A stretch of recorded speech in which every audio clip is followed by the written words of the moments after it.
నమస్కృత్య నరం చైవ నరోత్తమం దేవీం సరస్వతీం వ్యాసం తతో జయముదీరయేత్. హరి ఓం. పరమేశ్వర స్వరూపమైన సభకి నమస్కారం. నేటి రోజు నేను మీతో ఒక మాట విజ్ఞాపన చేసి ఉన్నాను. మనిషి తన జీవితంలో ధ్రువుని యొక్క వృత్తాంతాన్ని వినాలి. అందున భాగవతాంతర్గతంగా వినడం అనేటటువంటిది మరింత గొప్ప విషయం. ఎందుకంటే భాగవత ప్రవచనం జరుగుతుండగా వినడం అన్నది. అందున ద్వాదశి నాడు కానీ, పౌర్ణమి నాడు కానీ, అమావాస్య నాడు కానీ, దినక్షయమునందు కానీ, అసుర సంధ్య వేళ కానీ ధ్రువ చరిత్ర వినమని. మనకి ఈశ్వరానుగ్రహం వల్ల ఏమైందంటే భీష్మ ఏకాదశి పక్కన వచ్చినటువంటి ద్వాదశి నిన్నటి రోజున ఉపవసించి భీష్మ ఏకాదశి నాడు మనందరం కూడా ఈశ్వర సంబంధంతో కాలాన్ని గడిపి ఉండడం చేత సత్వగుణం ఉబికి ఉంటుంది. ఇక ఈ కాలమునందు ధ్రువ చరిత్ర వినగలిగేటటువంటి భాగ్యం మనకి ఆ కృష్ణ పరమాత్మ కటాక్షించాడు. ఎన్ని జన్మల తర్వాత మనకి ఈ అదృష్టం కలిగిందో.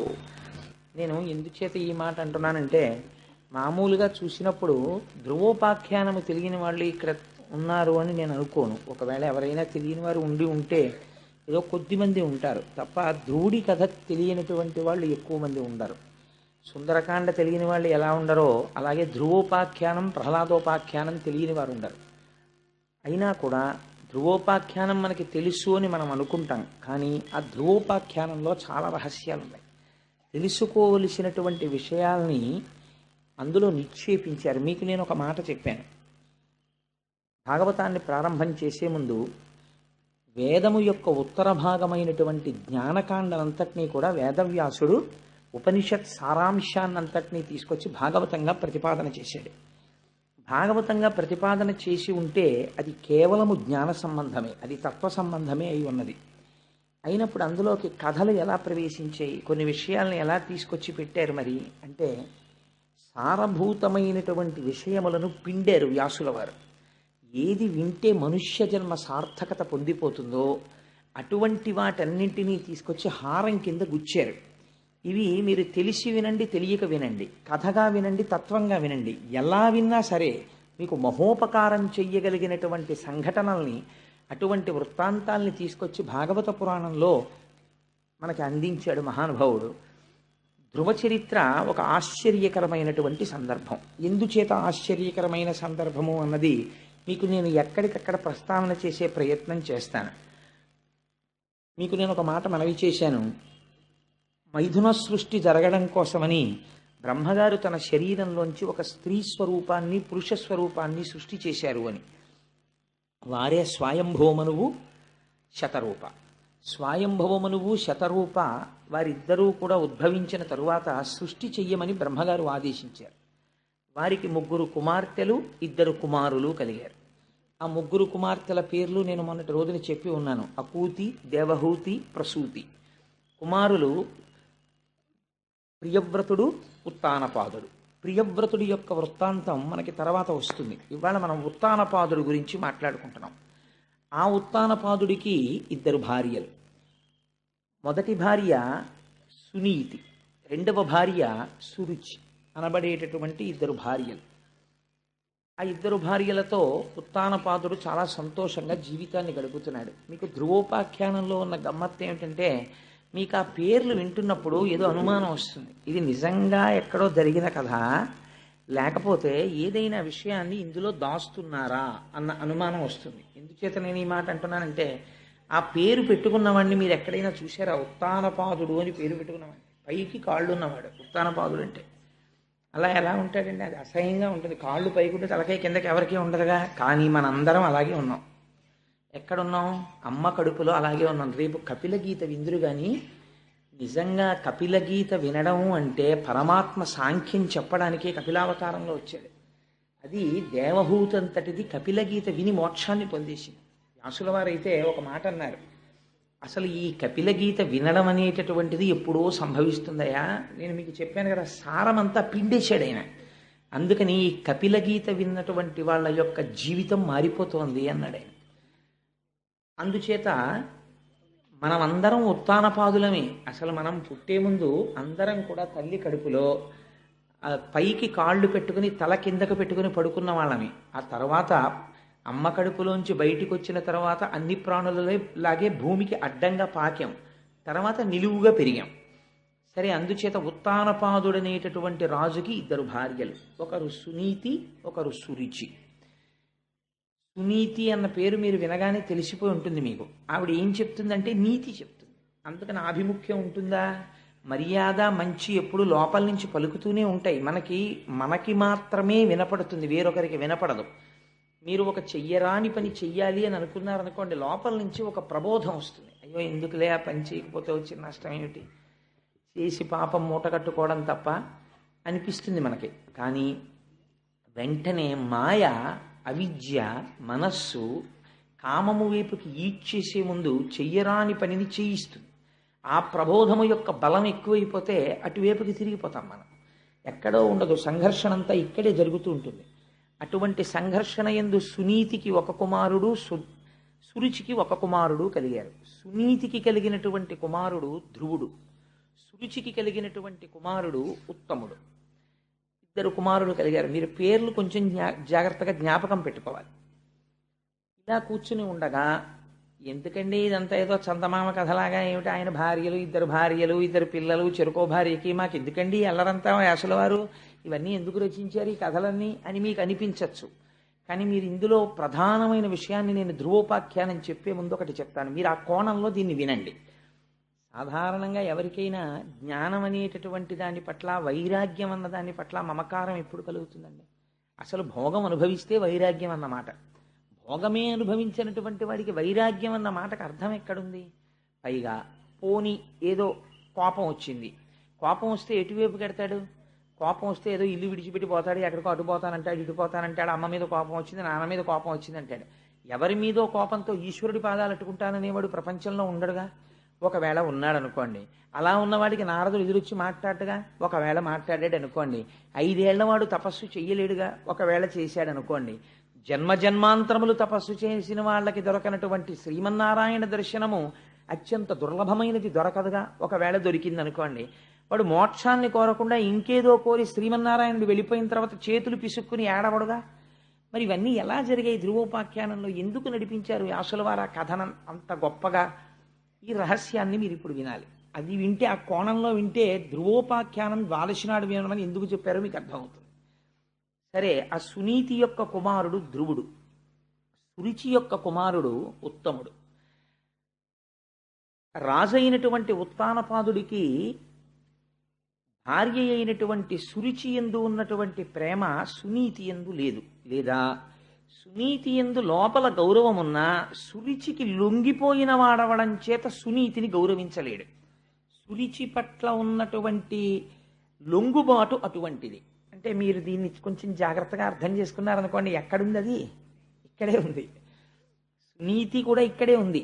సునీతి ఎప్పుడూ చెప్తుంటుంది, అలాంటి పని చేయకూడదు, విన్నావు కదా భాగవతం అంతా, రామాయణం చదువుకున్నావు కదా, పెద్దల మాటలు విన్నావు కదా, ఎందుకు పాడైపోతావు, ఇలాంటి పని చెయ్యకు, కక్కుర్తి పడకు. చూసేవాడు ఒకడు ఉన్నాడు, నిన్నను చూశారు కదా సత్యనారాయణ వ్రతంలో, అక్కడే కూర్చుంటాడు చిత్రగుప్తుడు అని రాసేస్తుంటాడు. ఎందుకు వచ్చిన అల్లరి ఇదంతా మనకి? అందుకని వద్దా, పాపకర్మ చేయకంటుంది. కానీ మనం పుట్టిన దగ్గర నుంచి సురుచికి లొంగిపోవడం మనం అలవాటైపోయాం. సురుచికి లొంగడానికి అలవాటు పడిపోయిన మనం సునీతిని భార్యగా అంగీకరించలేం. అందుకని ఆవిడ మాటకి పెద్ద విలువ ఇవ్వం. అయినా ఆవిడ కూడా ఏమంటుంటుందంటే, నేను భార్యనే అని పాపం ఏదో చెప్పడానికని తెరదాకా వస్తుంది. సురుచి కళ్ళెర్ర చేసి చూస్తుంది. నీతి చెప్దాం అనుకుంటున్నావు అని. దీనికి లొంగిపోయి ఉన్నవాడు రాజు, అందుకని అసలు సునీతిని గౌరవించాడు. కానీ ఇద్దరు భార్యలే, ఇద్దరూ ఎప్పుడూ జీవుడి వెంటే ఉంటారు వాళ్ళిద్దరూ చిట్ట చివరి వరకు. సురుచికి లొంగినవాడు కావడం చేత సునీతి యందు ఆవిడ మాట వినే తత్వాన్ని రాజుకి లేదు. ఆవిడ్ని భార్యగా ఆదరించినవాడు కాడు. అంటే సురుచికి ఇచ్చినటువంటి స్థానం సునీతికి ఉత్తానపాదుడు ఇవ్వలేదు. కానీ భార్యలు కనుక ఇద్దరి యందు కుమారులు జన్మించారు. ఒకడు ఉత్తముడు, ఇంద్రియాలతో అనుభవించిన సుఖాలన్నీ ఉత్తమంగానే కనిపిస్తాయి, ఎవడికి అధమంగా కనిపించవు. అధమంగా కనిపించింది సుఖం అని ఎందుకంటాడు? అనుభవించిన ప్రతిదీ ఇది గ్రామ్య సుఖం అండి అని అన్నాడు అనుకోండి. ఏదైనా ఒక సుఖాన్ని అనుభవించి, సుఖంలో ఏముందండి, ఇది గ్రామ్య సుఖం, దీనికోసమా వెంపర్లాట అన్నాడు అనుకోండి, వాడు మారిపోయాడు అంతే. వాడి వైరాగ్యం వచ్చింది. వైరాగ్యం అన్న మాట చాలా తేలికగా వాడుతుంటారు సమాజంలో. ఆయనకి చాలా వైరాగ్యం వచ్చిందండి, మహానుభావుడు అలా ఉంటాడు అంటారు.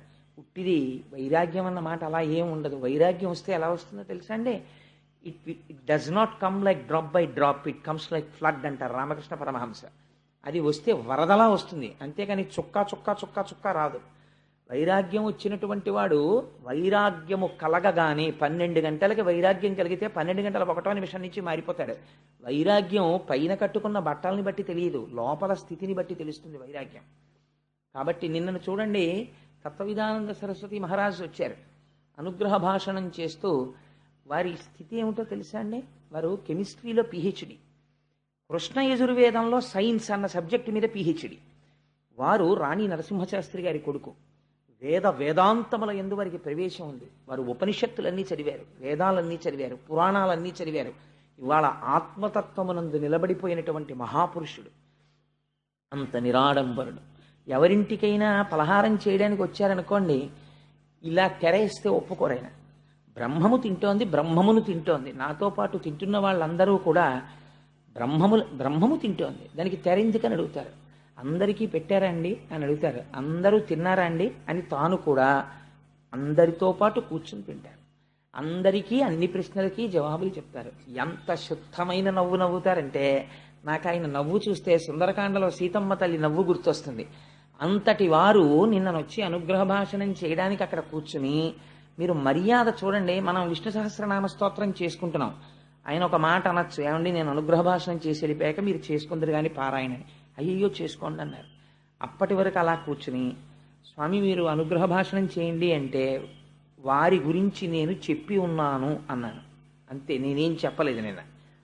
ఆయన అన్నారు, కాలములో వచ్చి కాలములో వెళ్ళిపోయేవి, మిగిలినవన్నీ 2 మాత్రం సత్యాలు. ఒకటి, నేను దయానంద సరస్వతి మహారాజు శిష్యుణ్ణి, నన్ను తత్వవిధానంద సరస్వతి స్వామి అంటారు. ఆయన వైరాగ్యం చెప్పడానికి ఆ 2 మాటలు చాలు. ఈ జీవుడు పిహెచ్డీలు ఇవి నా వెంట వచ్చేవి కావు, కానీ నా స్వస్వరూపమును నాకు భాషింపచేసిన గురువెవరో అది సత్యం. ఆ గురువు వలన తెలుసుకున్న జ్ఞానము చేత ఈ శరీరమునకు పెట్టబడిన పేరు వదిలి తత్వమును తెలుసుకున్న తర్వాత నేను పొందిన స్థితి సత్యం. ఈ 2 సత్యాలు, మిగిలినవి కాలములో వెళ్ళిపోయేవి, వాటి గురించి ప్రమేయం లేదు. ఎంత గొప్ప మాట అండి! ఎంత వైరాగ్యమన్న సముద్రంలోంచి పుట్టుకొచ్చిన ఆణిముత్యాల మాటలు. దాన్ని అనుగ్రహ భాషణం అని పిలుస్తారు. అలా లోపల వడపోత పోయగలిగిన ధీరుడైన వాడు మాట్లాడతాడే, అందుకే జ్ఞానిని ధీరాహ అని పిలుస్తారు. అందుకే నేనన్నా వారి దర్శనం సుఖబ్రహ్మ దర్శనం అని. ఎంత గొప్ప మాటలు చూడండి ఆ మాటలు. సో వైరాగ్యం అనేటటువంటిది చుక్క చుక్క చుక్క చుక్క చుక్క రాదు, వస్తే వరద కింద వస్తుంది అంతే, మనిషిని మార్పు తీసుకురావడానికి. అయితే మాకు ఎప్పటికీ రాదా అండి అని అనుకోక్కర్లేదు. అది ఇప్పుడు వస్తుంది అంటే ఈశ్వరానుగ్రహం, శ్రవణం జరుగుతుండాలి. అలా విగ్రహాన్ని మీరు నల్లరాతిని తీసుకెళ్లి శిల్పి దగ్గర పెట్టి, అయ్యా రేపు పొద్దుటికి వెంకటేశ్వర స్వామి వారు తయారవ్వాలండి అంటే శిల్పి అయ్యో 3 నెలలు పడుతుందండి అంటాడు. అంతేగాని పెద్ద చుట్టట్టుకొచ్చి ఢామ్ ఢామ్ కొట్టేయడు. చిన్న ఉలిని పట్టుకొని, చిన్న సుత్తిని పట్టుకొని, కన్నిరెప్ప దగ్గర నుంచి జాగ్రత్తగా దెబ్బ దెబ్బ దెబ్బ దెబ్బ దెబ్బ దెబ్బ కొట్టాలి. కొట్టిన తరువాత ఆగమం ప్రకారం శిల్పం తయారవుతుంది. అప్పుడు దాన్ని ప్రతిష్ఠ చెయ్యాలి, అభిషేకం చెయ్యాలి, అప్పుడు దానికి కళ్ళకున్నటువంటి మైనం తీయాలి. అప్పుడు ఆ స్వామి మీకు అనుగ్రహాన్ని కటాక్షించగలిగినటువంటి మూర్తి అవుతుంది. అంతే తప్ప ఒక విగ్రహం మీకు అకస్మాత్తుగా రమ్మంటే రానట్లుగా వైరాగ్యము జ్ఞానము ఒక్కసారి సిద్ధించమంటే ఎలా సిద్ధిస్తాయి? దానికి శ్రవణము నడుస్తూ ఉండాలి. భగవత్ సంబంధమైనటువంటి విషయాన్ని వినడం అన్నది జరుగుతూ ఉండాలి. అది జరగకపోతే అది కుదిరే విషయం కాదు. కాబట్టి ఆ సురుచి సునీతి 2 భార్యలతో ఉత్తానపాదుడు ఉన్నాడు. ఒకానొక నాడు ఒక ఆశ్చర్యకరమైన సంఘటన. ఇది మామూలు మన ఇళ్లల్లో అయితే చెప్పుకోవలసినటువంటి సందర్భమే కాదు. దానికి వ్యాసుడు మురిసిపోయి, ఎవరండి రాసినవాడు? ఎవరో సాంఘిక నవలు రాసేవాళ్ళో, చందమామలో కథ రాసేవాళ్ళో వాళ్ళు రాయలేదు. లేకపోతే ఏదో పత్రికకి సరదాగా రాత్రి కూర్చునో కథ రాసేవాళ్ళు రాయలేదు. ఈ సంఘటనని తీసుకొచ్చి ఒక మహాత్ముడి యొక్క జీవితంగా, మీ జీవితాన్ని మార్చగలిగిన సందర్భంగా ఒక సంఘటనని వ్యాసుడు ఆవిష్కరిస్తున్నాడు. పోతన గారు పరవశించి అనువాదం చేశారు. ఇది రాముడు నా చేత అనువాదం చేయించాడన్నారు. ఏమిటి ఆ సంఘటన? అంత గొప్ప సంఘటన ఏం జరిగింది అంతఃపురంలో అంటే, మీరు ధ్రువోపాఖ్యానాన్ని మామూలుగా ఇన్ బిట్వీన్ ది లెటర్స్ అంటారు ఇంగ్లీష్లో, అలాగా మీరు దాన్ని అక్షరాల కింద చదివారనుకోండి, అది పెద్ద సంఘటనే కాదు. కానీ ఒక గొప్ప సంఘటన జరిగింది. ఏమా సంఘటన? మీరు అవధరిద్దురు గాని, ఒకనాడు సుఖలీల నుత్తాన పాదుండు ఎరి ప్రియురాలైన సురుచి కన్న కొడుకు ఉత్తము తన తొడలపై నిడుకొని ఉపలాలనము చేయుచున్న వేళ అర్ధితత దారోహణాపేక్షితుండైన ధ్రువుని కనుంగొని తివక ఆదరింపకుండుటకు గర్వించి ఆ సురుచియు సవితి బిడ్డండైన ధ్రువుని చూచి తండ్రి తొడనెక్క వేడుక తగిలనేని పూని నాగర్భమున నాడు పుట్టక అన్యగర్భమున పుట్ట కోరిన కలది నేడు జనకు తొడయక్కు భాగ్యంబు సవతి కొడక. ఎంత గొప్ప అనువాదమో చూడండి ఆ శిశపద్యం. ఒకనాడు ఉత్తానపాదుడు కూర్చునున్నాడు, సింహాసనం మీదేం కాదు, అంతఃపురంలో కూర్చునున్నాడు. పక్కన సురుచి నిలబడి ఉంది. సునీతిని దగ్గరికి రానివ్వడుగా, సురిచే ఉంటుంది ఎప్పుడు. సురుచి కొడుకైనటువంటి ఉత్తముడు తండ్రి తొడ మీద కూర్చున్నాడు. తండ్రి తొడ మీద కూర్చోవాలనేటటువంటి ఉత్సుకత కొడుక్కి సాధారణంగా ఉంటుంది. ఎంచేత అంటే ఆయన పెద్ద ఆఫీసర్ అవనివ్వండి, చుట్టూ ఆఫీసర్స్ని పెట్టుకుని ఇంట్లో ఏదైనా మాట్లాడుతుండనివ్వండి, కొడుకు పరిగెత్తుకుంటూ వచ్చి వాడికి ఏం తెలుసు అరమరికలు, నాన్నగారండి నాన్నగారండి నేను ఒళ్ళో కూర్చుంటానంటాడు. తండ్రి ఇప్పుడు కాదు అలా కూర్చో, ఇప్పుడు అలా కాదు కూర్చో, అలా అన్న కొద్దీ వాడికి ఎక్కాలనిపిస్తుంది పిల్లాడికి. అదో విచిత్రం. పిల్లలకి తండ్రి తొడ మీద కూర్చుంటే ఉన్న ఆనందం వాడు మహాసామ్రాజ్య పట్టాభిషేకం పొందినట్టు ఆనందిస్తాడు. తండ్రి తొడ మీద కూర్చోవాలనుకుంటాడు. తండ్రి కూడా అంతే యథార్థానికి. అసలు పురుషుడికి ఐశ్వర్యములలోకెల్లా గొప్ప ఐశ్వర్యమేది అని ప్రశ్న వేశారు. అంటే అన్ని ఐశ్వర్యములలో గొప్ప ఐశ్వర్యం ఏది అంటే పుత్రగాత్ర పరిష్వంగము. తన కొడుకుని తాను గాఢముగా కౌగలించుకోవడమే పెద్ద ఐశ్వర్యం. ఎందుకంటే తానే కొడుకుగా ఉన్నాడు ఎదురుగుండా, అందుకని తనను తాను కౌగలించుకోవడం కుదరదు. తన కొడుకుని కౌగలించుకోవడం అంటే ఏమంటే కుమార్తె కూడా అలాగే పుట్టింది కదా అని మీరు అడగచ్చు. కానీ శాస్త్రం కన్న కూతురైనా సరే 5 సంవత్సరములు దాటిన తరువాత కూతురు నిద్రపోతుంటే తండ్రి ఆ గదిలోకి వెళ్ళడానికి నిషిద్ధం. తండ్రితో కలిసి కూతురు ఏకశయ్యందు నిద్రించడం నిషిద్ధం. ఒక మర్యాద పెట్టింది సమాజమునందు, ఆ గౌరవం నిలబడ్డం కోసమని అంత గౌరవాన్ని నిక్షేపించింది. తండ్రికి కూతురు మీద మిక్కుటమైన ముద్దొస్తే కొడుకునైనా సరే ఎక్కడ పడితే అక్కడ ముద్దు పెట్టడానికి వీల్లేదు, ధర్మశాస్త్రం అంగీకరించదు. మూర్ధన్య స్థానమునందు చిన్నతనంలో వేరు, 5 ఏళ్లు దాటితే బిడ్డడి యొక్క తల పట్టుకుని ఉంచి, ఒకవేళ వాడు మనకన్నా పొడుగైపోతే వాడి తలకాయ పట్టుకుని ఉంచి వాడి యొక్క మూర్ధన్య స్థానమునందు పాపట యందు తండ్రి ముద్దు పెట్టుకుంటే వాళ్ళకి ఆయుర్దాయం వృద్ధిలోకి వస్తుంది, వాళ్ళు ఇంకా వృద్ధిలోకి వస్తారు. తప్ప ఎక్కడ పడితే అక్కడ ముద్దు పెట్టడాన్ని శాస్త్రమునందు నిషేధించింది. అందుచేత తండ్రి కొడుకు మీద, తండ్రి యొక్క తొడ మీద కూర్చునున్నాడు ఉత్తముడు, సురుచి కొడుకు. పాపం సునీతి కొడుకు పరుగున వచ్చాడు. ఆయన ధ్రువుడు, ఆయనకి కూడా కోరిక కలిగింది నాన్నగారి తొడ మీద కూర్చోవాలి. వచ్చి నాన్నగారు నేను కూడా కూర్చుంటాను నాన్నగారు అన్నాడు. తండ్రి ఎక్కించుకోలేదు తొడ మీద. ఎందుకు ఎక్కించుకోలేదు? కొడుకు మీద ప్రేమ లేక కాదు, మీరు అది గమనించాలి. కొడుకు మీద ప్రేమ ఉంది. ఎందుకనంటే తన కొడుకే. కొడుకుల యందు భేదం ఉండదు, భార్యల యందు భేదం ఉండొచ్చు శాస్త్రంలో, అదో గమ్మత్తు. ఎందుకంటే రెండూ తన తేజస్సులే. అందుకని ఆ కొడుకు యందు ప్రేమ ఉంది. కానీ ఆ కొడుకుని ఎందుకు ఎక్కించుకోడు? సురుచి పక్కన ఉంది. నా కొడుక్కి సునీతి కొడుక్కి ఇద్దరినీ తొడ మీద కూర్చునే స్థానమా అంటుంది. అందుకని ఆవిడ ఉండగా కూర్చోపెట్టుకోలేడు. అందుకని ఎక్కించుకోవడానికి ఇష్టపడలేదు. కానీ జవాబు చెప్పలేదు. ఎందుకు ఎక్కించుకోడు, ఎందుకు కూర్చోపెట్టుకోడు, తన కొడుకే కదా అన్నదానికి జవాబు చెప్పలేదు. వీల్లేదని తోసేసి సురుచి వంక చూస్తున్నాడు.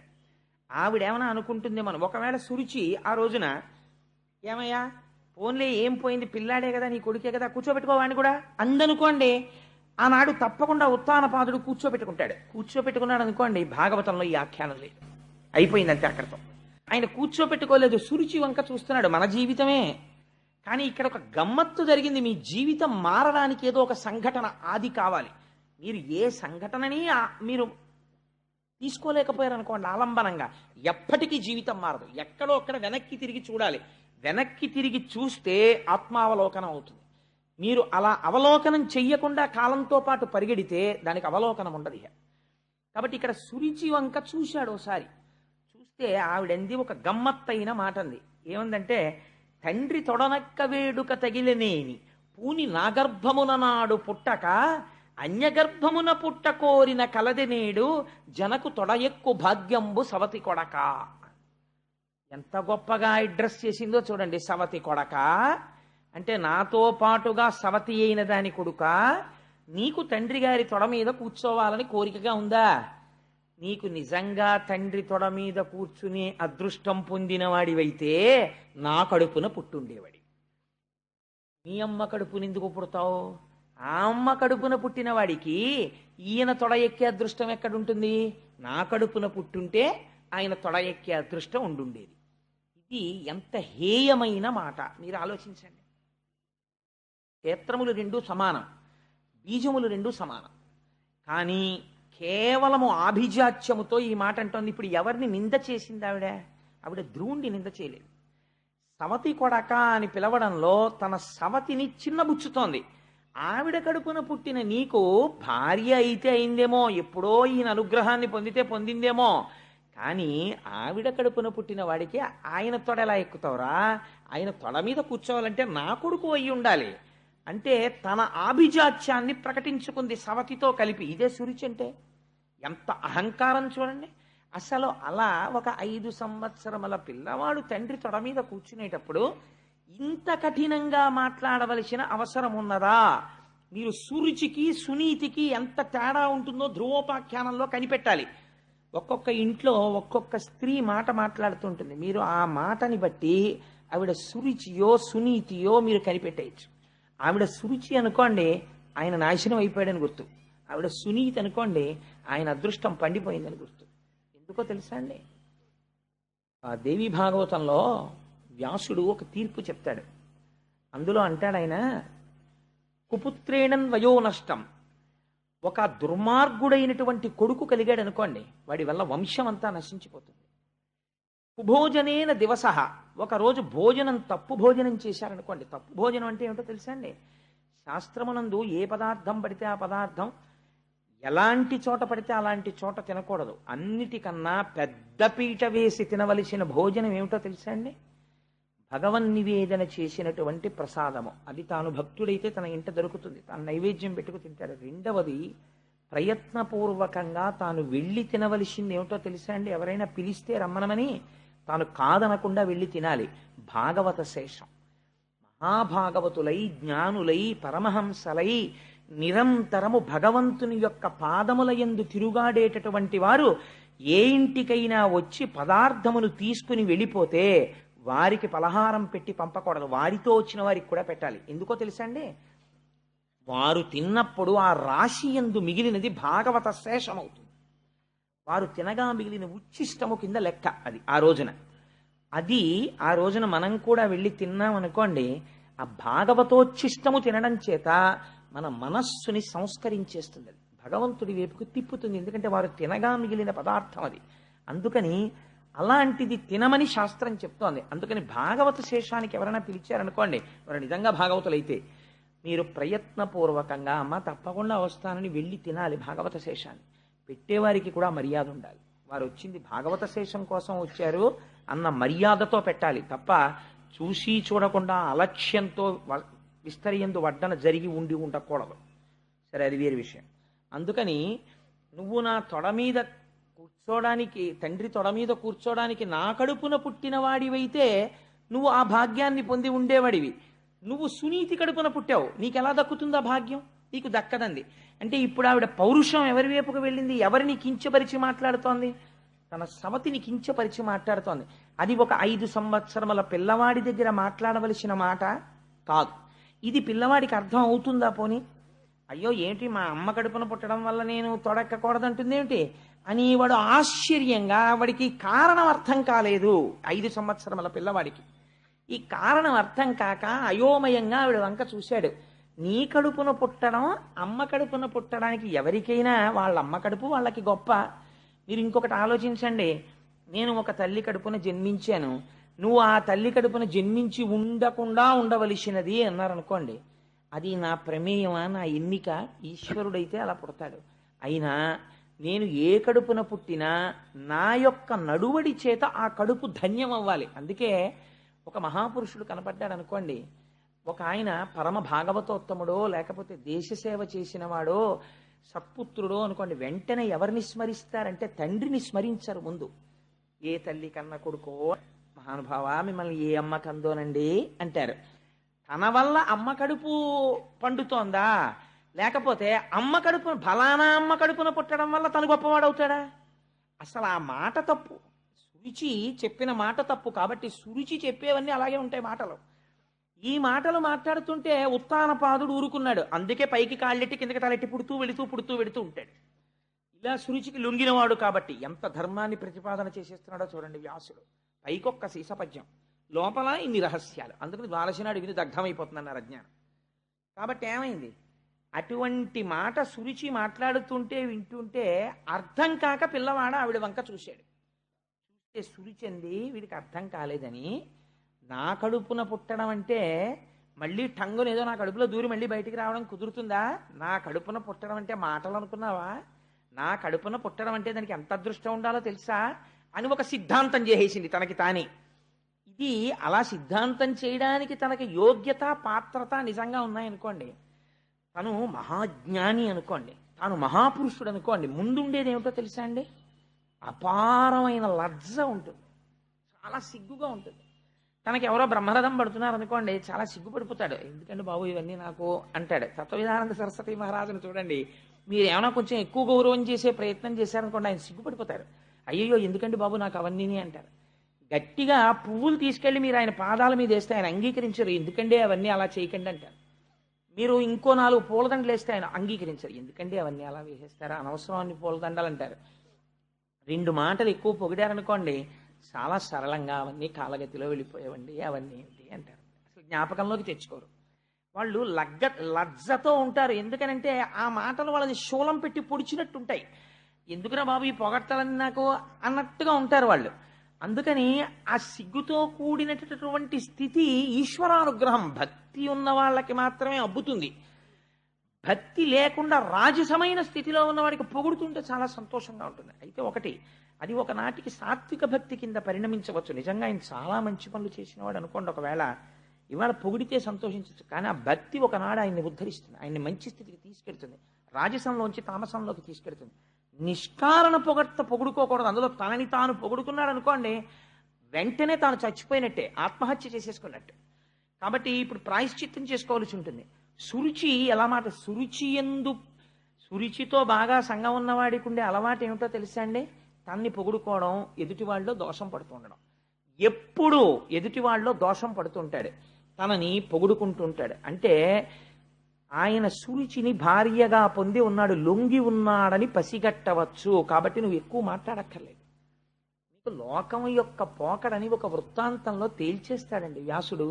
ఆయన సమర్థత అటువంటిది అని ఆవిడంది. నిజంగా నీకు ఆ నాన్నగారి తొడ మీద కూర్చోవాలని కోరిక ఉంటే నా కడుపున పుట్టి ఉండవలసింది. నా కడుపున పుట్టలేకపోయావు కదా, నా కడుపున పుట్టలేకపోయిన వాడు ఇప్పుడు మళ్ళీ తండ్రి తొడ మీద కూర్చోవాలంటే ఏ పని చేయాల్సి ఉంటుందో తెలుసా? అదిగానా నీ వదోక్షు పాద పద్మములాశ్రయింపు పాయక హరినా యుదరమున పుట్టనిచ్చును వదలక ఎట్లయిన ముదము వడసెదవనగా. మళ్ళీ నువ్వు నా కడుపులోంచి బయటికొచ్చి మీ తండ్రి తొడ మీద కూర్చోవాలంటే, నా కడుపున పుట్టేటంతటి అర్హత నువ్వు పొందాలంటే ఏం చెయ్యాలో తెలుసా? అదోక్షజుడు అంటే ఇంద్రియములకు లొంగనివాడు ఉన్నాడే, అటువంటి మహానుభావుడైనటువంటి శ్రీ మహావిష్ణువు యొక్క పాదారవింద సంసేవనం చేస్తే, ఆయన అనుగ్రహిస్తే, ఆయన అనుగ్రహించాడని గుర్తేమిటో తెలుసా? శ్రీమన్నారాయణ అనుగ్రహము కలిగితే నువ్వు నా కడుపున పుడతావు.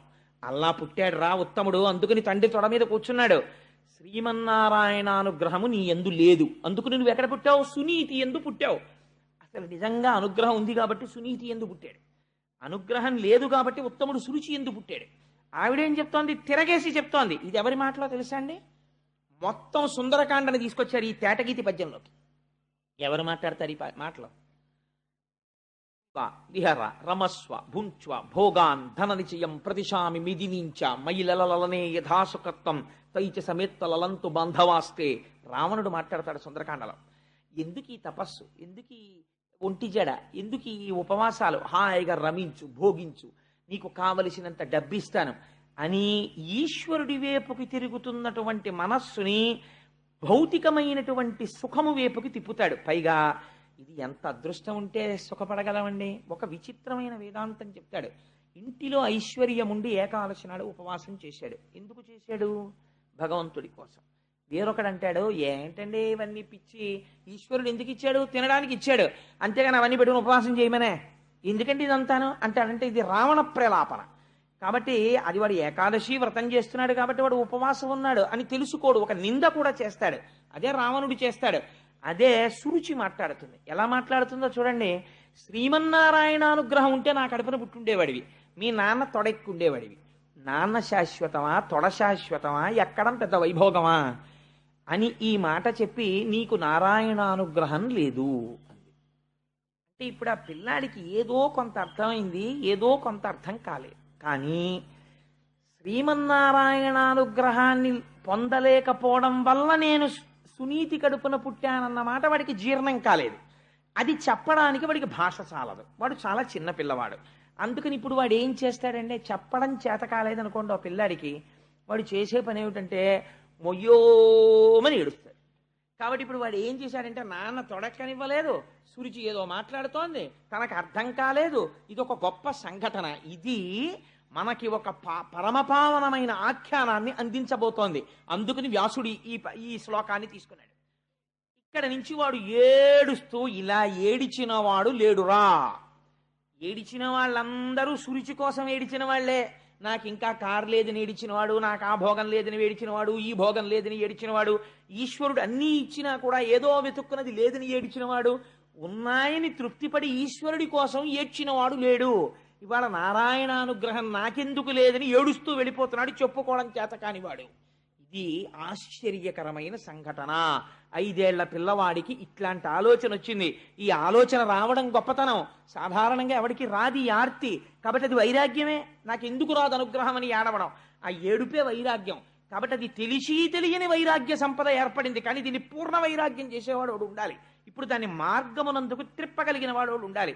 వాడు ఏడుస్తూ అమ్మ దగ్గరికి వెళ్ళాడు. సునీతి మాటకి సురుచి మాటకి ఎర్రగీత గీసినంత తేడా ఉండాలి. అలా లేదనుకోండి, మీరు ఆవిడ్ని సునీతి అని పిలవడానికి వీల్లేదు కదా. అందుకని వాడు ఏడుస్తూ అమ్మ దగ్గరికి వెళ్ళాడు. ఎందుకురా ఏడుస్తున్నావు అని అడిగింది అమ్మ. అమ్మ ఏమడుగుతుందండి? ఈ పిల్లాడి ఏడుస్తుంటే ముందు అమ్మ ఏమడుగుతుందంటే, ఏనన్నా ఎందుకు ఏడుస్తున్నావు అంటుంది.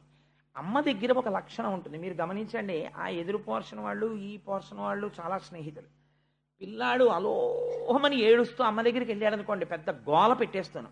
ఎందుకురా ఏడుస్తున్నావు అన్నాడు అనుకోండి, అమ్మ నన్ను ఎదురింటి అక్క ఆడనివ్వట్లేదమ్మా అన్నాడు అనుకోండి, నువ్వు ఆ అక్కతో మాట్లాడకంటు, నువ్వు అక్కతో మాట్లాడకు, చెప్తాను నేను ఈ మాట దాని సంగతి అంటుంది. అంటే పిల్లాన్ని ఉపశమింప చేయడం కోసం చిన్న అక్కసు వస్తుంది అమ్మకి, తన పిల్లాడికి ఏదో పొరపాటు జరిగిపోయిందని. అమ్మ అంత నిష్పక్షపాతంగా ఉండడం కష్టం. అమ్మ అంటేనే అంతండి. పిల్లాడికి ఇంత హాని జరిగితే తనకి ఏదో పాము కుట్టినంత పరితపించిపోతుంది. అలాంటి అమ్మ లేకపోతే లోకం ఎక్కడుంది? కాబట్టి అమ్మ అలా మాట్లాడుతుంది. కానీ సునీతి మాట్లాడడంలో ఉన్న గమ్మత్తు ఎలా ఉంటుందో చూడండి. ఆవిడ దగ్గరికి వెళ్ళి పిల్లాడు ఏడుస్తున్నాడు. వాడికి ఎందుకు ఏడుస్తున్నావురా అంటే, నేనేమిటో శ్రీమన్నారాయణ అనుగ్రహం నాకు లేదుట, అందుకని నీ కడుపున పుట్టాంట, ఇవన్నీ చెప్పడం వాడికి చేత కాదు. ఏడుస్తుంటే ఆవిడ అటు ఇటు చూస్తోంది, ఎందుకు ఇలా ఏడుస్తున్నాడని. సవతి ఆడిన మాటల సారెతలచి, ఈలోగా అక్కడ ఉండేటటువంటి అంతఃపుర కాంతలు కొంతమంది పరిగెత్తుకొచ్చారు. ఎందుకమ్మా పిల్లాడు ఏడుస్తున్నాడు అని అడిగారు. అడిగితే వీడు చెప్పలేడు. వాళ్ళు అన్నారు, అమ్మా అనరాని మాట ఒకటంది సురుచి, ఇవ్వాల నీ కొడుకు తండ్రి గారి దగ్గరికి వెళ్ళి తొడ మీద కూర్చుంటానన్నాడు. నీకు నారాయణానుగ్రహం లేదురా, అందుకుని సునీతి కడుపున పుట్టావు, నా కడుపున పుట్టుండేదానివి అనుగ్రహం ఉంటే నువ్వు అది నా కడుపున పుట్టకుండా నాన్న తొడ మీద ఎలా కూర్చుంటావని అడిగింది. అంటే ఇప్పుడు సునీతి ఏడ్చింది ఈ మాటకి. ఏడ్చి ఆవిడంది, సవతి ఆడిన మాటల సారె తలచి కొనుచు బేర్చిన దుఃఖాబ్ది కుందుచుండే దావ పావక శిఖిల చేతగిలి కాంతి వితతి కందిన మాధవీ లతిక స్పోలే. ఎంత గొప్ప మాటో చూడండి. మాధవీలత అని అతి సున్నితమైనటువంటి ఒక తీగ, ఒక జాజి తీగో ఒక మల్లె తీగో పందిరెక్కుతోంది. దాన్ని మీరేం కాల్చేయలేదు. కానీ చాలా నాజూకుగా పరమకోమలంగా ఉండేటటువంటి ఒక మల్లె తీగకి కొద్దిగా అంత దూరంలో ఎవరో చెత్త తగలపెట్టారు. ఒక పెద్ద మంట రేగింది. దాని సెగ ఈ తీగకి కొట్టింది. అసలే తీగ పరమ సౌకుమార్యంతో కూడినటువంటి తీగ. అక్కడ తగిలినటువంటి ఆ మంట వేడి తగిలి ఎంత ఒడిలిపోయి ఎంత ఎలా అయిపోతుందో అలా అలాగే వస్తుంది. అలా అటువైపు నుంచి వచ్చినటువంటి ఆ పొగకి, ఆ తప్తము చేయగలిగినటువంటి ఆ వేడికి పాపం ఆ మాధవీలత ఎలా కందిపోతుందో అలా కందిపోయింది ఆవిడ యొక్క మనస్సు. కందిపోయి ఆవిడంది కొడుకుని చూసి, ఎంత మాట అందరా సురిచి, అదేదో గొప్పదనుకుంటోంది, దాని కడుపున పుట్టడం గొప్ప అని వెంటనే కయ్యానికి వెళ్ళిపోవాలి. ఆవిడంది, అనగా ఈ దుఃఖమునకు పనిలేదన్యులకు సొలయ బలవంతంబై తన పూర్వజన్మ దుష్కృతి ఘనకర్మము వెంటనంటగానెవ్వలనన్. నాయనా, నువ్వు ఏడుస్తున్నావు కదా, మీ నాన్న తొడ ఎక్కనివ్వలేదని. ఎవరికైనా దుఃఖం కలిగితే ఆ దుఃఖానికి కారణం వేరొకరిని నిందించకూడదు. మీ పిన్ని నిన్ను నాన్న తొడ ఎక్కనివ్వలేదు అని నువ్వు ఏడుస్తున్నావు, కానీ అలా ఏడవకూడదు. ఎందుకో తెలుసా? తప్పు పిన్నిని ఏమనకూడదు. పిన్ని కాదురా నీ దుఃఖానికి కారణం. నువ్వు గత జన్మలలో చేసుకున్నటువంటి పాపమే ఇవాళ నువ్వు ఏడిచేటట్టు చేసింది తప్ప, ఇప్పుడు మళ్ళీ తల్లితో సమానమైనది నీ పినతల్లి. నీ పినతల్లిని నువ్వు మళ్ళీ ఇంకొక మాట అంటే మళ్ళీ అమ్మని దూషించినటువంటి దోషం కట్టి కుడిపి మళ్ళీ బాధపడతావు. అందుచేత తప్పు నాన్న. ఆవిడ కాదు నీ బాధకి కారణం, నేను కాదు నీ బాధకి కారణం, నీ తండ్రి కాదు, నువ్వు చేసుకున్న పాపకర్మయే నీ దుఃఖమునకు కారణము. ఏ తల్లి మాట్లాడుతుందండి ఇలాగా? అంటే సంస్కార బలం ఎక్కడి నుంచి వస్తుంది పిల్లలకి? వ్యాసుడు తీర్పు చెప్పేస్తున్నాడు. ఇంట్లో తల్లిదండ్రులు మాట్లాడేటటువంటి మాటల నుంచి మీరు నిరంతరము ఇంట్లో చంద్రశేఖర పరమాచార్య స్వామి వారి గురించి తలుచుకుని పొంగిపోతూ మాట్లాడడం మీకు అలవాటు అనుకోండి. ఒక పోతన గారి గురించి అద్భుతంగా మాట్లాడడం మీకు అలవాటు అనుకోండి. శంకర భగవత్పాదుల గురించి చాలా గొప్పగా మాట్లాడుకుని పొంగిపోవడం మీకు అలవాటు అనుకోండి. ఎవరో తెలిసి తెలియనటువంటి వాళ్ళు మీ పిల్లల దగ్గర ఏ చంద్రశేఖర పరమాచార్య స్వామి వారి వంటి వారి గురించో కొంచెం తక్కువ చేసేదో మాట్లాడారనుకోండి, ఆ పిల్లలకి ఎంత కోపం వచ్చేస్తుందంటే బొగ్గలు ఎర్రపడిపోయి, నాన్నగారండి నాన్నగారండి నేను నిజంగా ఇవాళ దెబ్బలాడేద్దాం అనుకున్నాను నాన్నగారండి, అలా అంటుంది అది స్వామివారిని, దానికి తెలియదండి చంద్రశేఖర స్వామి వారి గురించి అంటుంది. తప్పమ్మా, నువ్వు దెబ్బలాడకూడదు, నువ్వు తెలుసుకున్నావు కదా, నువ్వు వారి గొప్ప చెప్పాలి అవతల వాళ్ళకి అని తండ్రో తల్లో చెప్తారు. తల్లిదండ్రులని బట్టే పిల్లలకి సంస్కార బలం వస్తుంది. అలా రాకుండా వాడికి కుసంస్కారం వచ్చిందనుకోండి, అది వేరు విషయం. కానీ 90% ఎవరు బాధ్యులు? తల్లిదండ్రులే బాధ్యులు. మీరు ఎలా నడిస్తే పిల్లలు అలా నడుస్తారంటే వారి నడువడి మిమ్మల్ని అనుసరించి ఉంటుంది. ఇక వేరుగా చెప్పక్కర్లేదు. తల్లిదండ్రులు ఎలా ఉంటారో పిల్లల యొక్క నడువడి అలాగే ఉంటుంది. అందుకే 7 తరాలు అటు ఇటు చూసి పిల్లని తెచ్చుకున్నాం, లేకపోతే పిల్లాన్ని తెచ్చుకున్నాం అంటారు. ఇవ్వడానికి ఏమిటి చూస్తారు? ఆ తల్లిదండ్రుల యొక్క నడువడి ఎలా ఉంటుంది, వీళ్ళ ముందు వాళ్ళ నడువడి ఎలా ఉంటుంది, అది చూస్తారు. ఆ వంశంలో ఎవరైనా ఒక మహాపురుషుడు ఉన్నాడనుకోండి, ఆయన తేజస్సు మళ్ళీ ఆయన ఈ పిల్ల కడుపునో లేకపోతే ఓ మనవడిగానో ముని మనవడిగానో మళ్ళీ పుట్టచ్చు. పుడితే ఆ వంశం పావనం అయిపోతుంది. ఏమో ఆయన మళ్ళీ పుడతారేమో ఆశ. అటువంటి మహాపురుషుడున్న వంశం అండి అది. అంటే ఆ ఇంటికి తన పిల్లని పంపించాలని తాపత్రయపడతారు. ఎందుకని? అటువంటి చోటుకి వెళ్ళి అటువంటి చోట తను వారి కోడలు అనిపించుకుంది తన కూతురు. అందుకని నా కూతురు వారి ఇంటికి కోడలైతే బాగుండని కోరుకుంటారు. అలాగే కూతురున్నవాడు సంస్కార బలం ఉన్న కుటుంబానికి నా కూతురు వారింటి కోడలైతే బాగుండని తండ్రి కోరుకుంటాడు. కాబట్టి తల్లిదండ్రుల యొక్క సంస్కార బలాన్ని అనుసరించి పిల్లలు ఉంటారు. ఎంత అందంగా మాట్లాడిందో చూడండి ఆవిడ. అని పినిమిటి చేతను పెండ్లామని కాదు నికృష్ట దాసి అనియను పిలువంగను చాలని దుర్భగురాలనగల నా కుచ్చి నుదయమందిన కథనన్. నువ్వు ఇవాళ ఇటువంటి బాధ ఎందుకు పొందుతున్నావో తెలుసా? మీ పిన్ని ఆ మాట అంది అంటే ఉత్తినే అనలేదురా. మీ నాన్నగారికి నేను కూడా భార్యని. పోనీ పినిమిటి చేతను పెండ్లామని కాదు, మా ఆవిడ అని ప్రేమతో ఎప్పుడైనా ఓ సునీతి ఇలరా అని పిలవకపోతే పిడపోయిరి. అలా పిలవకపోతే నేను బాధపడినా. ఇవాళ నాకు భార్య యొక్క స్థాయి లేదు. ఒక నికృష్టమైన దాసి. ఇద్దరూ పక్క పక్కన నిలబడితే మీ నాన్నకి ఏదైనా గబుక్కుని పిలవవలసి ఉంటే నికృష్టమైనటువంటి ఆ దాసిని పిలుస్తాడు కానీ నన్ను పిలవడం. ఎందుకో తెలుసా? నికృష్ట దాసి అని పిలువంగను చాలని దుర్భగురాలగు నా కుక్షి ఉదయమందిన కథనం. అంటే ఇప్పుడు ఎవరిని నిందించుకుంటోంది? నా పాపకర్మ నన్ను కట్టి కుడుపుతోంది.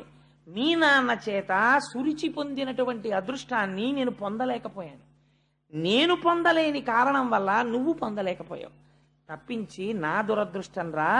మీ నాన్నగారు ఒక భార్య పట్ల అలా, ఒక భార్య పట్ల ఇలా ఉన్నారు అంటే అది నా దురదృష్టం.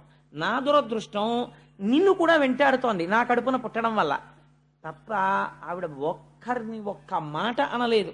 తన యందు దోషం ఆరోపించుకుని మాట్లాడింది. ఇలా మాట్లాడగలగడానికి, ఇంత సంస్కారయుతంగా ఉండడానికి చాలా కష్టం అండి. అవి ఏదో నేర్చుకుందామంటే వచ్చే మాటలు కావు. A situation of crisis reveals your character అంటారు. మామూలుగా నడువడి అందరూ నడుస్తారు. ఇప్పుడు సంధ్యావందనం చెయ్యాలండి ప్రతిరోజు అన్నాం అనుకోండి, ఇంట్లో ఉన్ననాళ్ళు హాయిగా సంధ్యావందనం ప్రతివాడు చేస్తాడు. ఏదో ఎక్కడో ఏదో ఊరు వెళ్ళాడు, ఆ ఊళ్ళో ఏదో కాటేజీలో ఉన్నాడు, అప్పుడు సంధ్యావందనం చేయవలసి వచ్చింది అనుకోండి. సంధ్యావందనం ఇవాళ చేయకపోతే ఏమండి అని ఏదో తప్పనిసరి పరిస్థితుల్లో ప్రాయశ్చిత్త శ్లోకం చదివాడు, సరే. అన్నీ అనుకూలంగా ఉన్నప్పుడు ధర్మ నిర్వహణ గొప్పే ఉందండి.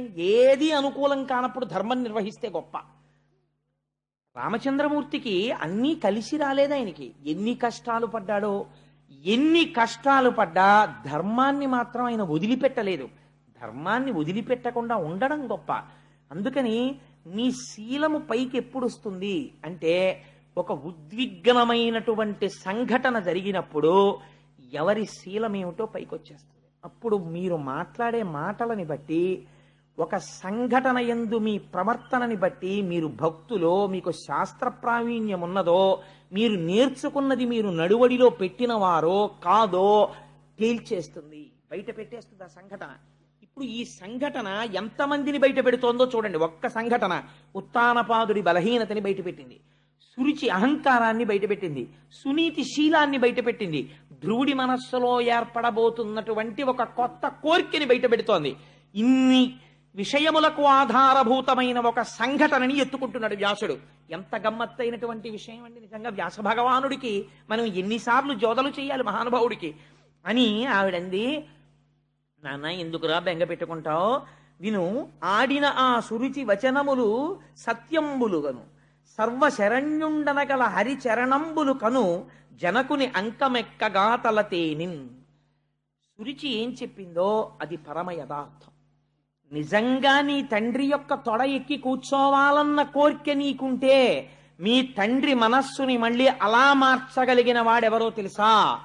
సురుచిని తొక్కి పెట్టి సునీతిని పక్కకి తెచ్చుకోగలగాలి. ఇది నీ అంత నీకు సాధ్యం కాదు. ఈశ్వర పాదాలు పట్టుకోవాలి.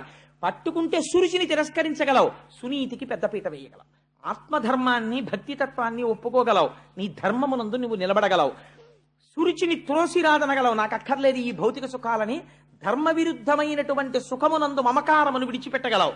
అలా విడిచిపెట్టడానికి ఈశ్వరానుగ్రహం ఉండాలి. అందుకని ఏది సురుచి చెప్పిందో అది యథార్థం. నీకు నిజంగా నీ తండ్రి అంకం ఎక్కాలన్న కోరికుంటే నువ్వు శ్రీమన్నారాయణ పాదారవింద సంసేవనము చెయ్యగలగాలి. ఇలా ఏడవడం కాదురా, ఆయన గురించి ఏడవగలవా? ఏడిచాడు మీ తాత మహానుభావుడు స్వయంభవమనువు. అఖండమైన రాజ్యం ఇచ్చాడు చతుర్ముఖ బ్రహ్మగారు. మొట్టమొదట ఏది భూమండలం అని అడిగాడు స్వయంభవమనువు. హిరణ్యావత మహానుభావుడు ఆదివరాహమూర్తి అయ్యి వచ్చి యజ్ఞవరాహమూర్తి భూమిని పైకెత్తి మీ తాతకిచ్చాడు స్వయంభవమనువుకి. వరాహావతారం అంటే ఎంత గొప్పదో తెలుసా అండి? ఒక చోట ఒక మాట చెప్తారు. పోతనామాచ్యుల వారు ఆంధ్రీకరిస్తున్నారు భాగవతాన్ని. ఒక రాజుగారు అడిగారు, నాకు ఆ భాగవతాన్ని ఇమ్మని.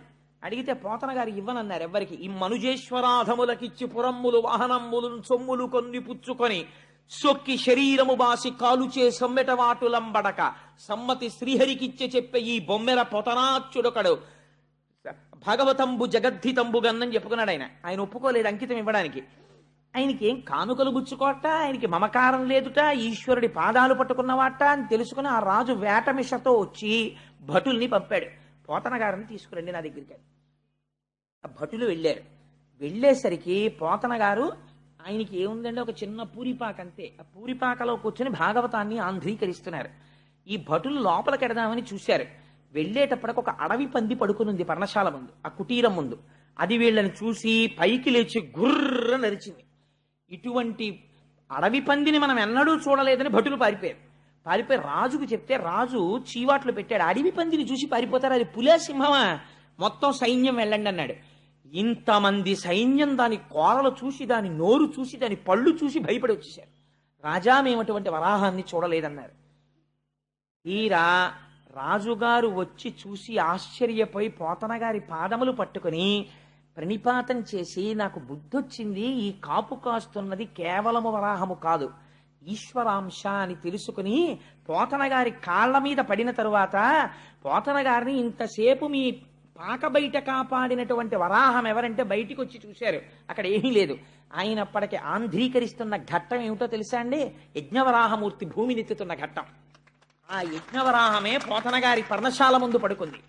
ఈశ్వరుణ్ణి నమ్ముకున్న వాడికి నమ్ముకున్నంత ఆయన చూస్తాడు, లోకమేం చూడగలదు వాణ్ణి.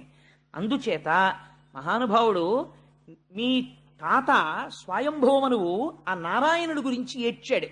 ఏడ్చి ఇంత భూమండలాన్ని మీ తాతకిచ్చాడు శ్రీమన్నారాయణుడు ఏలమని.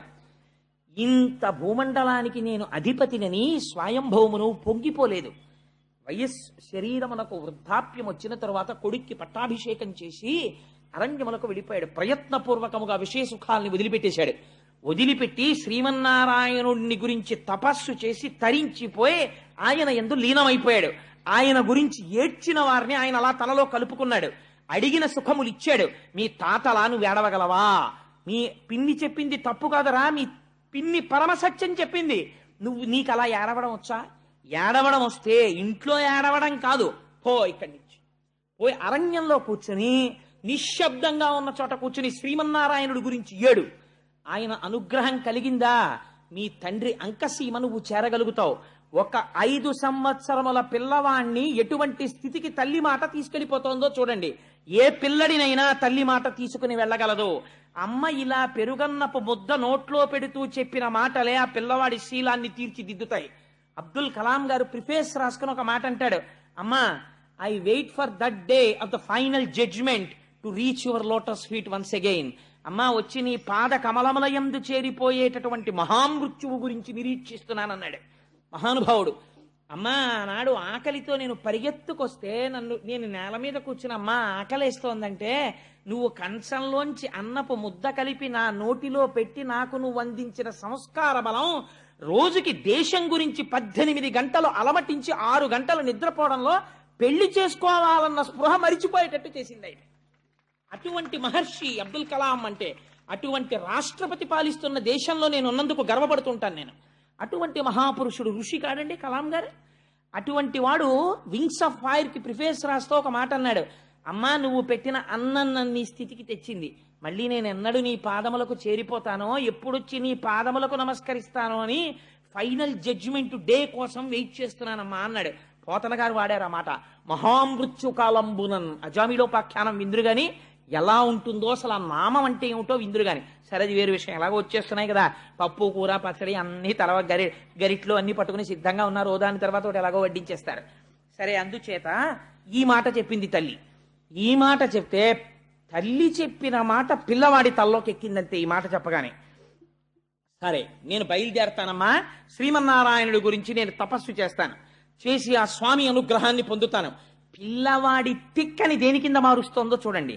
ఈ కౌశలం తల్లికి ఉండాలి. తల్లి వాళ్ళ మీద నేరాలు వీళ్ళ మీద నేరాలు పిల్లలకి నేర్పితే సంస్కార బలం రమ్మంటే ఎక్కడి నుంచి వస్తుందండి? తల్లి ముందు గొప్ప గొప్ప సంఘటనలు నేర్చుకుని ఒక పెరుగన్నం పెడుతూ, ఒక మహాత్మా గాంధీ గారి జీవితంలో ఎప్పుడు మారారో ఆయన ఆటోబయోగ్రఫీలోంచి, తండ్రి ఆఖరణ నోటి వెంట మాట్లాడలేక మృత్యువులోకి వెళ్ళిపోతున్నప్పుడు కన్నుల వెంట కారిన నీటి బిందువులు గాంధీ గారిని మార్చాయి. ఎంతమంది తల్లిదండ్రులు ఇవ్వాలటువంటి సంఘటనలు పిల్లల్ని కూర్చోపెట్టుకుని చెప్తున్నారు. వాకాటి పాండురంగారావు గారు మహానుభావుడు దిక్సూచి అని వ్యాసాలు రాశాడు. ఆయన నేను ఇప్పటికి మర్చిపోను. అందులో ఆయన ఒక మాట అంటారు, there are only 2 burdens to this nation. The first burden is he who says thanks to his mother and wife. ఈ జాతికి 2 బరువులు. ఒకటో బరువు ఎవరంటే తన తల్లికి భార్యకి థ్యాంక్స్ చెప్పేవాడు. నీ తల్లికి నువ్వు ఎన్ని థ్యాంక్స్ చెప్తే నువ్వు నీ రుణం తీర్చుకుంటావు? నీ భార్యకి నువ్వు ఎన్ని మాటలు థ్యాంక్స్ చెప్తే రుణం తీర్చుకుంటావు? నీ తేజస్సుని స్వీకరించిందా? నీ రూపంలో నీ వంశాన్ని పెంచిందా? నువ్వు ధర్మానుష్ఠానమనందుంటే నీకు అన్నం వండి పెట్టిందా? నీ కోసం ఇంటి పేరు వదిలిందా? నీ కోసం గోత్రం వదిలిందా? ఇది చెప్పేవాడు లేడా? రామాయణం అక్కర్లేదా? భాగవతం అక్కర్లేదా? దిక్కుమాలిన సీరియల్స్ అన్నీ కావలసి వచ్చాయా? పనికిమాలిన వాళ్ళు రాసినవన్నీ పెద్ద పెద్ద విశేషాలు అయ్యాయా? అవి అవార్డులు రివార్డులా? పిల్లలకు ఆ సంస్కారం మనం ఇంజెక్షన్ చేస్తున్నామా? వాళ్ళు విషపు పురుగులు కాకపోతే సాధు గోవులు కమ్మంటే ఎలా అవుతారు? వాళ్ళకి మనం ఎక్కడిస్తున్నాం సంస్కార బలం? సంస్కార బలం అందిస్తే వాళ్ళు సంస్కారవంతులు అవుతారు. అందించకుండా సంస్కార బలం పొందమంటే వాళ్ళు ఎక్కడి నుంచి పొందుతారు? పిల్లడికి ఆనందం పొందాలి. మా తాతగారి దగ్గరికి పరిగెత్తి మా తాతగారు మంచం మీద పడుకుని రాత్రి అలా ఏవో పద్యాలు చదువుకుంటుంటే మా తాతగారి పక్కన పడుకుంటే, తాతగారండి కథ చెప్పండి తాతగారండి అంటే, మా తాతగారు రాత్రి నాకు నిద్ర పట్టే వరకు వర్ణించి చెప్తుంటే ఒక్కొక్క కథ. ఈ జాతికి సంస్కారవంతులైన మహాపురుషులందరూ పునర్జన్మలు ఎక్కడ పొందారో తెలుసా అండి? తాతల పక్కన పడుకుని మంచాల మీద, నాయనమ్మల ఒళ్ళో అమ్మ పెట్టిన పెరుగన్నపు ముద్దలతో కలిపి పెట్టినటువంటి చిన్ని చిన్ని కథలలో శివాజీ వరకు. అవే నిజమైన పాఠశాలలు మన సంస్కృతికి. అవే నిజమైనటువంటి ఆలయాలు. అవి ఇవాళ సరే, ఇంకా దాని గురించి నేను మాట్లాడను. అందుచేత ఆవిడంది వెళ్ళి శ్రీమన్నారాయణుడి గురించి తప్పించరా, నీకు ఆ సమర్థత ఉందా అంది. పిల్లవాడు కదా, ఒక్క ఉదుటునలు ఇచ్చాడు. అమ్మా నేను ఎందుకు చేయలేను, నేను చేస్తాను అని గబగబా వెళ్ళిపోతున్నాడు అంతే ఇంట్లోంచి. ఎవరండి? 5 ఏళ్ల పిల్లవాడు. వెళ్ళిపోతుంటే తల్లి వెంటనే మళ్ళీ పరిగెత్తుకెళ్ళి వెనక్కి తీసుకొచ్చేయలేదు, బయలుదేరందంతే. ఇప్పుడు ఎవరొచ్చారో తెలుసా అండి? లోక కళ్యాణము చేసేటటువంటి నారదుడు పరిగెత్తుకొచ్చాడు. ఇలా చెప్పిన అమ్మ ఎక్కడుంది, ఇలా పరిగెత్తిన పిల్లాడెక్కడున్నాడు రా? చాలా ఆశ్చర్యం జరిగిపోతోంది ప్రపంచంలో. ఇదేమిటో నేను చూడాలి. ఇప్పుడు పిల్లలకి ఒక విచిత్రమైనటువంటి లక్షణం ఉంటుంది. ఇంట్లో అమ్మా నాన్న ఎంతైనా చెప్తారు, స్కూల్కి పంపించేటప్పటికి మిగిలిన వాతావరణం వాళ్ళని డామినేట్ చేస్తుంది. గురువు దాన్ని పసికట్టి దిద్దగలగాలి. అందుకని నారదుడు పరిగెత్తుకొచ్చాడు. ఇప్పుడు చూడండి ఆయన ఎలా మాట్లాడతాడో, ఎంత అందంగా మాట్లాడతాడో. ఆ పొంగుతున్న పాల మీద నీళ్లు చల్లే ప్రయత్నం చేస్తాడు. ఏమిటో ఇవన్నీ అని. అప్పుడు పిల్లాడు అబ్బే లేదండి అలా కుదరదు. నిజమేనా అండి? అయ్యి బాబాయ్ మీరు మహానుభావుడు, అలా అయితే సరేనండి నేను ఇంట్లో పోతానులేండి, మా అమ్మ తెలియక పాపని చెప్పింది అన్నాడు అనుకోండి, అయిపోయింది అంతే. మళ్ళీ గురువు దీన్ని తీర్చిదిద్దాలి. నీటిలో 1000 సంవత్సరములు నానిపోయినటువంటి శిల దొరకడం ఒకెత్తు, దాన్ని శిల్పి చెక్కడం ఒకెత్తు. ఇది గురువుల యొక్క అనుగ్రహం అంటే. అందుకొచ్చాడు నారదుడు. ఇప్పుడు ఎలా చెక్కుతున్నాడో చూడండి. ఆయన అన్నాడు, ఒరే నాన్న ఎక్కడికి రా ఇలా పరిగెడుతున్నావు అన్నాడు. ఆ ధ్రువుడు 5 ఏళ్లవాడు. ఇలా బొగ్గలు అదిరిపోతున్నాయి, కళ్ళు ఎర్ర పడిపోయి ఉన్నాయి, కోపం. అప్పటిదాకా ఏడుచున్నాడు. అన్నం తినెళ్ళరా అని కూడా అనలేదు అమ్మ, గుక్కెడు నీళ్లు తాగరా అనలేదు. వెళ్ళిపోతున్నాడు. ఆ కోపంతో ఒక్కసారి నిలబడ్డాడు. డొక్కలు అదిరిపోతున్నాయి ఆవేశంతో. నేను అడవికి వెళ్ళిపోతున్నాను, నేను నారాయణుడి గురించి తపస్సు చేస్తానన్నాడు. నారదుడు నవ్వి అన్నాడు, దేనికి రా నీకు నారాయణుడి గురించి తపస్సు అన్నాడు. అని తన పరమపావనమైనటువంటి చేతిని ఆ ధ్రువుని యొక్క శిరస్సునందుంచాడు. ఇదే మార్పు. గురువు తనంత తాను సంకల్పించి ఎప్పుడు శిష్యుడి పట్ల అపారమైన వాత్సల్యంతో ఆయన మూర్ధన్య స్థానమునందు చెయ్యి పెడతాడో అప్పుడు గురువులో ఉండేటటువంటి అనుగ్రహము శిష్యుడిలోకి ప్రసరణ జరుగుతుంది. ఈ బుద్ధి నీకు నిలబడుగాక. ఇలా పరిగెత్తిన పిల్లలు లేరు. ఆటల కోసం పరిగెత్తారు, పాటల కోసం పరిగెత్తారు, నారాయణుడి కోసం పరిగెడుతున్నావు. నువ్వు ఒక కొత్త చరిత్రని ఆవిష్కరించాలిరా అని తలపేద చెయ్యి పెట్టాడు. అంతే. ఆయన అన్నాడు, నేను అడవికి ఎందుకు వెళ్తున్నానో తెలుసా? నారాయణుడి కోసం వెళ్తున్నాను. ఏం చేస్తావు నారాయణుడి కనపడితే అన్నాడు. నోటికి తెలిస్తే కదా ఏం కోరాలో. అన్నిటికన్నా చాలా పెద్ద పదవి కోరుతానన్నాడు. పిల్లలు చూడండి, ఒరే మీ నాన్నగారు కలెక్టర్ గారు రా, మీ బాబాయ్ గారు సూపరింటెండెంట్ రా, ఇంకొక ఆయన ప్రొఫెసర్ రా, నువ్వేమవుతావు? వాళ్ళకన్నా పెద్ద పోస్ట్ చేస్తానంటాడు. అంతకన్నా పెద్ద పోస్ట్ ఏమిట్రా అంటే ఏమో నాకు తెలియదు, కానీ నేను ఇంకా పెద్ద చేస్తానంటాడు. అలా ఆ పిల్లాడి మాటల్ని యథాతథంగా తీసుకొచ్చేసిందండి భాగవతం. ఆయన అన్నాడు, నేను చాలా పెద్ద పదవికి వెళ్ళిపోతానన్నాడు. ఏం పెద్ద పదవికి వెళ్ళిపోతావురా అన్నాడు నారదుడు. ఏమో నన్ను అడక్కండి, ఆయనకి తెలుసు ఏం పెద్ద పదవి ఇవ్వాలో. ముందు నేను ఆయన్ని చూడాలి, ఆయన దగ్గర మాట్లాడాలి. మా అమ్మ చెప్పింది ఆయన ఇవ్వగలడని. మా నాన్న తొడ మీద ఎక్కద్దంది కదా మా పిన్ని. నేను ఇప్పుడు ఆయన గురించి తపస్సు చేస్తాను, ఆయన వస్తారు. వచ్చింది ఇది నమ్మకం. మా ఇంట్లో ఉన్న విగ్రహం విగ్రహం అంటే ఎక్కడ కనపడతాడండి? ఈశ్వరుడు ఉన్నాడు, ఎందుకు కనపడాడు అన్నవాడికి కనపడతాడు. కదిలిపోతాడంతే పరమాత్మ. కనపడతాడు, ఆయన వస్తాడు, నేను ఆయన గురించి కూర్చుంటాను, ఆయన గురించి నామని చెప్పుకుంటాను, వస్తాడు. ఏం తెలుసు వీడికి? వీడికి తపస్సు అంటే తెలుసా? స్వాధ్యాయం తెలుసా? ఉపనిషత్తు తెలుసా? ఏం తెలుసు? ఆయన వస్తాడు. వచ్చిన తర్వాత నాకు మా నాన్న తొడ మీదకి ఎక్కనివ్వలేదు కదా, నేను స్వామిని అడుగుతాను, నాకు పెద్ద పదవి కావాలి స్వామి అంటాను, పెద్ద పదవి ఇస్తాడు. అప్పుడు తిరిగి వస్తాను. అప్పుడు మా పిన్ని మా నాన్న వాళ్ళందరూ చూసి, ఒరే ఎంత పెద్ద పదవి పొందావురా అంటారు. మా అమ్మ చూసి, నాన్న నా మాట విన్నావు, ఎంత పెద్ద పదవి పొందావు అంటుంది, అందుకు వెళ్తున్నాను అన్నాడు. అంటే నారదుడు నవ్వి అన్నాడు, అసలు నువ్వు పొందేది ఏమిటో నీకు తెలీదా? పెద్ద పదవి పొందుతావా, అందుకు వెళ్ళిపోతున్నావా? సరేలే కానీ నేను ఒకటి చెప్పనా, ఇలా నారాయణుడి కోసం వెళ్ళిన వాళ్ళు చాలా మంది ఉన్నారు. ఎవరు వెళ్ళారో తెలుసా? ఇంద్రియములను జయించే ప్రయత్నం చేసి వెళ్ళి కూర్చుని తపస్సు చేసి రాత్రింబవళ్ళు బొటనవేలు మీద నిలబడి తపస్సు చేసిన వాళ్ళకి శ్రీమన్నారాయణ దర్శనం అవ్వలేదు. అంతంత కష్టాలు పడ్డ వాళ్ళకి. నువ్వు పిల్లవాడివిరా, నీకు తెలియదు, ఇంకా నీకు తిక్కొచ్చిందంటే దీన్ని తిక్కంటారు. పిల్లవాడివి, నీకు మానవమానాలు ఏమిట్రా? నీకు నేను ఒక పెద్ద సూత్రం చెప్తాను నాన్న, ఆ సూత్రం మనసులో పెట్టుకుంటే నీకు మనస్సునందు కలిగినటువంటి ఖేదము పోయి నీకు మనస్సు శాంతిగా ఉంటుంది. ఏమిటో చెప్పనా? సుఖము దుఃఖము ఈ రెండూ కూడా మనస్సుకి సంబంధించినవి. మనస్సు ఇష్టపడితే సుఖంలా కనపడుతుంది. ఆయనకి బాగా స్నేహితుడు, ఆయన ఏదైనా పరిహాసం ఆడుతూ మీరు ఎప్పుడు ఇంతేనండి అని ఏమన్నా అన్నాడు అనుకోండి, అంటే చాలా సంతోషంగా ఉంటుంది. ఎందుకంటే మంచి స్నేహితుడు అంటున్నాడు, ఒప్పుకుంటాడు. అదే ఇష్టం లేనివాడు అన్నాడు అనుకోండి, చాలా కోపం వచ్చేస్తుంది. ఎందుకంటే ప్రధానం ఆయన అంటే ఇష్టం లేదు. సుఖ దుఃఖములకు కారణము మనస్సు. కాబట్టి ఇవి రెండు ద్వంద్వములు. ఆ రెండింటినీ సమానంగా తీసుకున్నావనుకో, భగవంతుడి పాదాలు పట్టుకుని నువ్వు వివేక బుద్ధి కలిగిన వాడవు అని పెద్దలు అంటారు. చాలు, అంతకన్నా నీకేం పెద్ద విషయాలు అక్కర్లేదు. ఇప్పుడు నీకు నేను ఒక 3 సూత్రాలు చెప్తాను, బాగా గుర్తుపెట్టుకో. నీకన్నా చాలా గౌరవింపదగిలినటువంటి పెద్దలు కనపడ్డారనుకో, నువ్వు వాళ్ళని గౌరవించి నమస్కరించు, ఆదరించు, సంతోషించు. వారు పెద్దలు కనపడితే, నీకన్నా ఈశ్వర విభూతి ఎక్కువ ఉన్నవాళ్ళు కనపడితే వాళ్ళని చూసి అసూయ పడకెప్పుడు. ఈశ్వర, వాళ్ళు ఎంత తపస్సు చేశారో, నాకన్నా ఎక్కువ విభూతిని వారు పొంది ఉన్నారు అని సంతోషంతో ఆయన విభూతి ఎక్కువ ఉన్నవారిగా చూసి సంతసించి నమస్కరించు. నీతో సమానమైన విభూతి ఉన్నవారైతే మేమిద్దరం సమానంగా పొందామని మిత్రత్వం చెయ్యి. నీకన్నా తక్కువ విభూతి ఉన్నవాళ్ళు కనిపిస్తే, ఈశ్వర వీళ్ళు కూడా పైకి రావాలని కోరుకుని కారుణ్యంతో ప్రవర్తించు. ఈ 3 గుర్తు పెట్టుకున్నావు అనుకో, చక్కగా వృద్ధిలోకి వస్తావు. ఏనన్నా ఇంట్లోకి పోన్నాడు. నిజంగా నారదుడు ఎంత అందంగా మాట్లాడాడో చూడండి. నిరుత్సాహపరిచాడా? నిరుత్సాహపరచలేదు. పోని నిజంగా ఇంట్లోకి వెళ్ళిపోయాడు అనుకోండి, ధ్రువుడు పాడైపోతాడా? పాడైపోడు. గురువు ఎలా మాట్లాడాలో అలా మాట్లాడాడు. మళ్ళీ ఇంకొంచెం సోపానములు ఎక్కించేటట్టే మాట్లాడాడు. కానీ ఇప్పుడు ఆ పిల్లాడు నిలబడిపోయాడు అనుకోండి, ఇప్పుడు నారదుడు ఆశీర్వదించాలి. ఆయన స్పర్శ ఎక్కడికి పోతుంది? ఆ పిల్లాడు అన్నాడు, మీరు చెప్పిన మాటలు వినడానికి ఏమిటో చాలా సొంపుగా ఉన్నాయి కానండి, నేను పుట్టుక చేత క్షత్రియుణ్ణి కదా, రాజుల ఇంట్లో పుట్టాను కదా, నాకు కొంచెం పౌరుషం ఎక్కువండోయ్.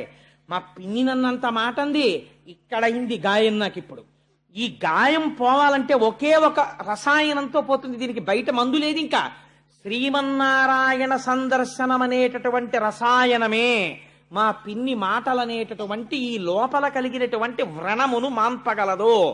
అందుకని కనపడతాడా కనపడడా, నేను పొందగలనా పొందలేనా వదిలిబారైంది, నాకు బెంగలేదు. నేను వెళ్ళి శ్రీమన్నారాయణుడి దర్శనం అవ్వడానికి తపస్సు చేస్తానంతే, నేను వెళ్ళిపోతున్నానన్నాడు. వీడికి ఎక్కడికి వెళ్ళాలో తెలియదు, తపస్సు అంటే ఏం చెయ్యాలో తెలియదు, ఎలా కూర్చోవాలో తెలియదు, ఏమీ తెలియదు, వెళ్ళిపోతున్నాడు. ఈ పట్టుదలని గుర్తించాడు. ఇది గురువు అంటే. పట్టుదలని గుర్తించి ఆ పట్టుదలని మార్గం వైపుకి నడుపుతాడు. పట్టుదల ప్రతివాడికి ఉంటుంది, దానికి మార్గమును ఏర్పాటు చెయ్యాలి, ఏర్పాటు చేసి అటు వైపుకి తిప్పాలి. అలా తిప్పినవాడు గురువు అండి. అలా గుర్తుపట్టలేకపోతే ఇంకా ఆయన గురువు ఏమిటి? ఆయన గురువు కాడు. తన శిష్యులలో ఎవడు ఏ స్థాయిలో ఎటువైపుకు వెళ్ళాలని ఆర్తి పొందుతున్నాడో గుర్తుపట్టి అటువైపుకి మార్గాన్ని సుగమం చెయ్యాలి గురువు. అలా మాట్లాడాలి. ఎంత గొప్పగా ఇప్పుడు చెప్పాడు నారదుడు. ఆయన అన్నాడు,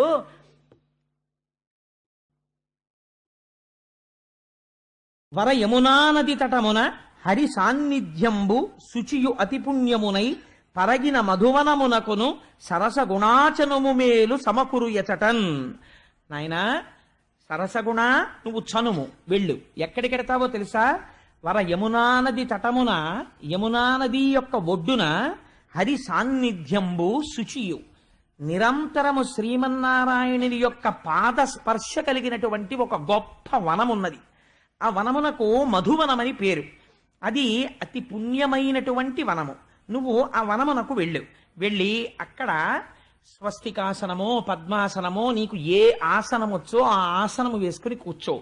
శుచి అయి స్నానం చేసి యమునా నదిలో స్నానం చేసి ఆచమనం చేసి కూర్చున్న తర్వాత నీ మనస్సుని ముందు నిగ్రహించు. కోపంలో ఉంది కదా, పిన్ని వైపే ఉంటుంది నీ మనస్సు. అలా ఉంటే శ్రీమన్నారాయణ దర్శనం ఎలా అవుతుంది? ఇప్పుడు నీ పిన్ని మీద ఉండకూడదు మనస్సు. నీ కోరిక సాధించాలంటే నీ బుద్ధి యందు ఉన్నటువంటి వ్యగ్రత ఈశ్వరుడి వైపుకి వెళ్ళిపోవాలి. నాకెందుకు కనపడడో బాగా పట్టుపట్టే అంతే మనసులో. చెట్టు పట్ట, చెట్టు పువ్వు లేదా 4 ఆకులు, ప్రధానముగా తులసి, ఏది కనపడితే అది తెచ్చుకో. స్వామివారి యొక్క మూర్తిని ముందు నీటిలో కానీ పవిత్ర ప్రదేశంలో కానీ పెట్టి వీటితో పూజ చెయ్యడం ప్రారంభం చెయ్యి. ఏది దొరికితే అది నివేదన చెయ్యి.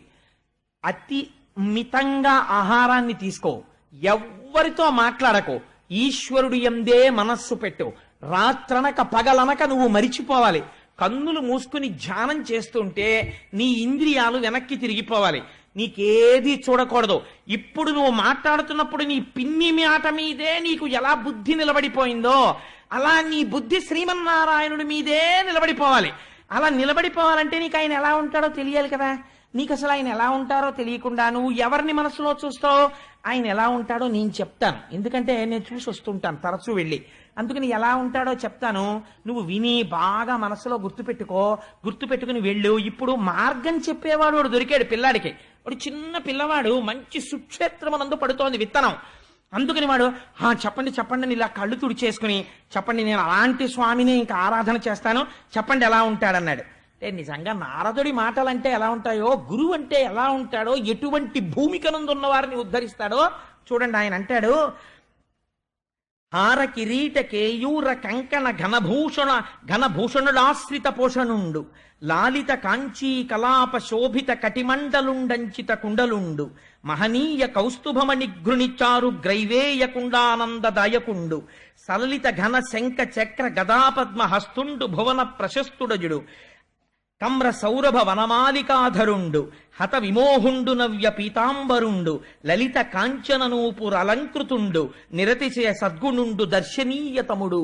ఎలా ఉంటాడో తెలుసా శ్రీ మహావిష్ణువు? ఆయన అలా నిలబడితే బాగా ముసలివాళ్లాగా చూడకూడదు, బాగా చిన్నవాళ్లాగా చూడకూడదు. మంచి యవ్వనంలో ఉన్నటువంటి వాడు నిలబడినట్టు చూడాలి. చిన్న చిరునవ్వు నవ్వుతున్నట్లు ఉండాలి. కొద్దిగా కనపడనటువంటి దంతపంక్తి కనపడుతుండాలి. మెడలో వనమాల వేసుకుని ఉండాలి. రొద చేస్తున్నటువంటి గండు తుమ్మెదలు ఆ వనమాల అంతా మూగి ఉండాలి. మంచి కిరీటం పెట్టుకుని ఉంటాడు. చెవులకి ఇలా మణికుండలములు పెట్టుకుని ఉంటాడు. వాటి యొక్క కాంతులు బుగ్గల మీద పడుతుంటాయి. చక్కటి కంఠం. ఇలా కుడి చేతిలో చక్రం పట్టుకుంటాడు, ఎడం చేతిలో తెల్లటి శంఖం ఉంటుంది. 2 రాజహంసలు పట్టుకున్నాడా అన్నట్టు ఉంటాడు. ఒక చేతిలో గద పట్టుకుంటాడు. మన గురువాయూరప్ప ఉంటారే అలాగా ఒక చేతిలో గద పట్టుకుంటాడు. ఇవాళ నేను ఆ గుళ్ళోకి వెళ్ళేటప్పటికీ గద బాగా కనపడింది. ఓహో ధ్రువం తే రాజా అని ఆయన మంత్రం చెప్తున్నారు. ఓహో ధ్రువ శబ్దం గద. ఓహో స్వామి నన్ను అనుగ్రహిస్తున్నారు అనుకున్నాను. ఆ గద పట్టుకుని ఉంటాడు. ఒక చేతిలో పద్మం పట్టుకుని ఉంటాడు. బలిష్టమైనటువంటి తొడలు, పచ్చటి పట్టుపీతాంబరం కట్టుకుని ఉంటాడు. తులసి చేత అర్చింపబడినటువంటి పాదములు కలిగి ఉంటాడు. వెలిగిపోతూ ఉంటాడు. ఎంత అందంగా ఉంటాడో! సన్నటి నడుముతో ఉంటాడు. విశాలమైన వక్షస్థలంతో ఉంటాడు. కంభుకంఠుడై ఉంటాడు. మెడ నిండా పుష్పమాలలు వేసుకుని ఉంటాడు.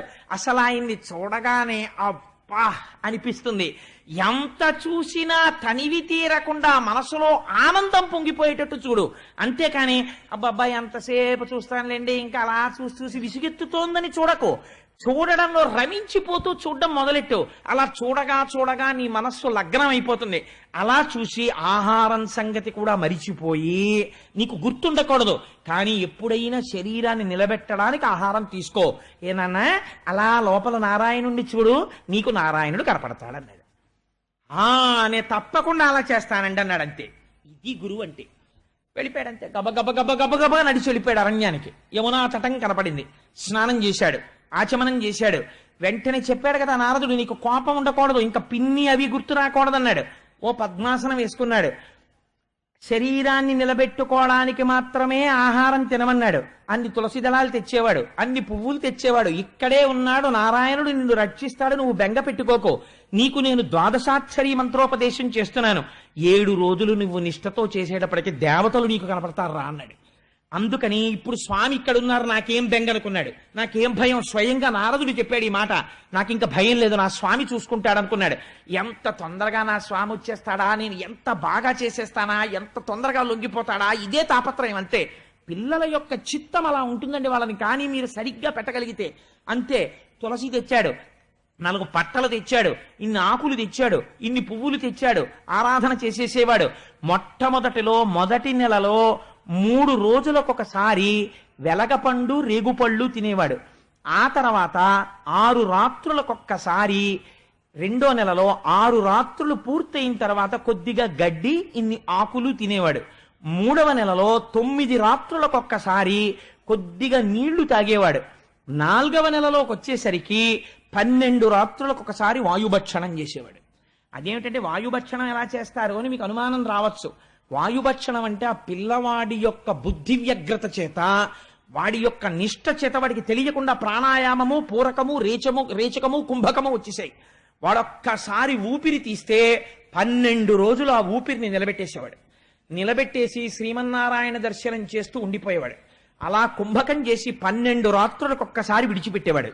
విడిచిపెట్టి కాసేపు అని ఊపిరి తీసేవాడు. మరాళి మందగమనామహాలా వన్యసేవదిహి, ఆ ఊపిరిని తీసి శరీరాన్ని పోషించేవాడు. మళ్ళీ అంతే కుంభకం చేసేవాడు. కుంభకం చేసి మళ్ళీ భగవంతుడి గురించి ఆలోచన చేస్తూ 5వ నెల వచ్చేసరికి బొటనవేలు మీద నిలబడేవాడు. ఏదో కొంతకాలం అయిపోయిన తర్వాత బొటనవేలు నెప్పెట్టినట్టు అనిపిస్తే కుడికాలు తీసి యువతల పెట్టి ఎడమకాలి బొటనవేలు మీద నిలబడేవాడు. ఆ స్థితికి వెళ్ళేటప్పటికి 5వ నెల వచ్చేసరికి ఏ స్థితి వచ్చేసిందో తెలుసా అండి? ఈ పిల్లవాడి నిష్టకి కుడికాలి బొటనవేలు తీసి ఇలా పెట్టేటప్పటికి భూమండలం అంతా ఇటు ఒరిగిపోయింది. పిల్లవాడు ఎడమ బొటనవేలు ఇటు పెట్టేటప్పటికి భూమండలం ఇటు వంగిపోయేది. పిల్లలు ఆడుకుంటుంటారే ఏదో ఇలా ఎక్కి ఇలాగా, అలా భూమండలం అటు ఇటు ఒరగడం ప్రారంభమైంది. వాడి శక్తి చేత, వాడి తపశ్శక్తికి వాడిలోంచి తపోధూమములు పైకి లేస్తున్నాయి. వాడికి తెలియదు అది గమ్మత్తు. వాడికి ఒకటే కోరిక. ఏమిటా కోరిక? నారాయణుణ్ణి చూడాలి.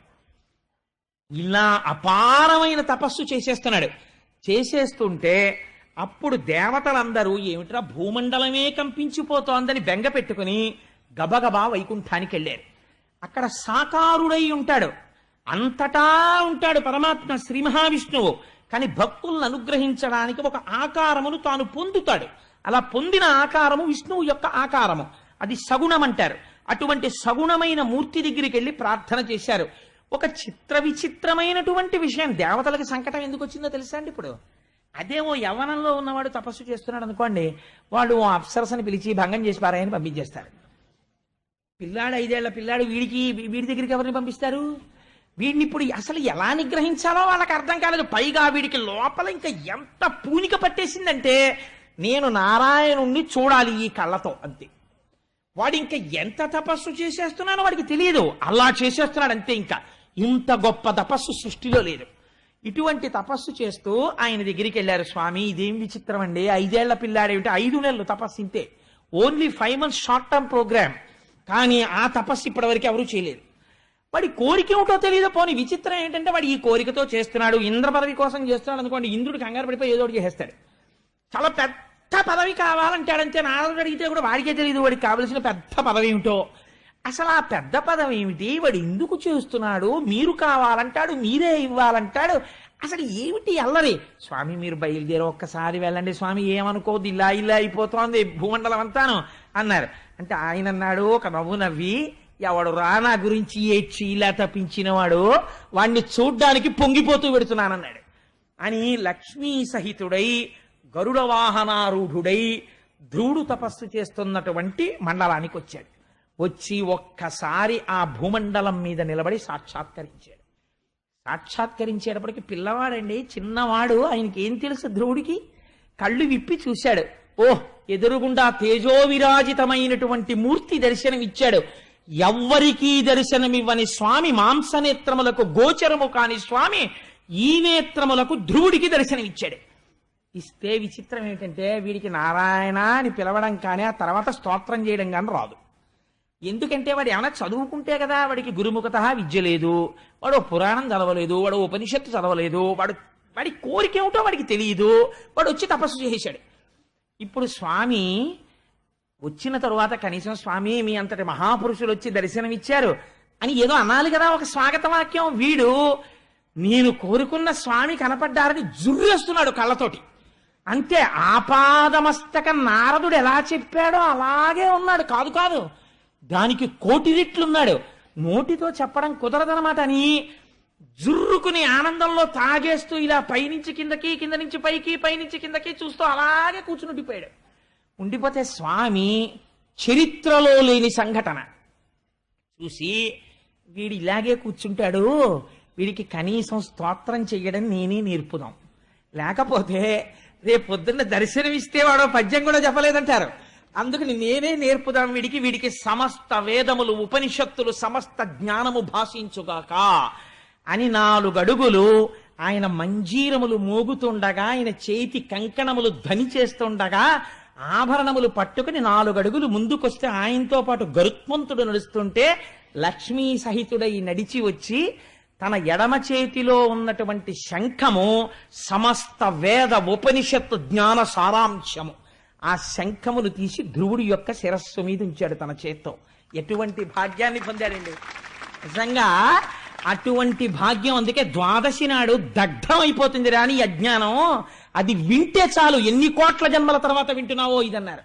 ఆ శంఖం తలకి తగిలిందంతే పొంగిపోయి స్తోత్రం మొదలెట్టేశాడు. స్వామి నువ్వెవరవో నాకు తెలుసు, ఈ సమస్త బ్రహ్మాండములు సృష్టి యందు లేవు, ఇవన్నీ మాయ, కేవలము త్రిగుణాత్మకంగా ఏర్పడ్డాయి. ఆది యందు ఉన్నటువంటి వాడివి, అంతమునందున్న వాడివి, మధ్యలో ఉన్న స్థితికారుడవు, పురాణ పురుషుడవు నీవొక్కడివే. సముద్రము వంటి నీ నాభికమలములోంచి ఉద్భవించినటువంటి చతుర్ముఖ బ్రహ్మగారు నువ్విచ్చినటువంటి వేదములను ఆధారం చేసుకుని ఈ సృష్టినంతటినీ రచన చేశాడు. పామరుడైనటువంటి వాడు ఇంద్రియముల కదలన కలిగేటటువంటి సుఖము శాశ్వతమనుకున్నవాడు నిన్ను విస్మరించి ఇంద్రియ భోగములందు లంపటుడై పునర్జన్మలెత్తుతూ కొన్ని కోట్ల జన్మలెత్తుతూ సంసార పరిభ్రమణమును చేస్తూనే ఉన్నాడు.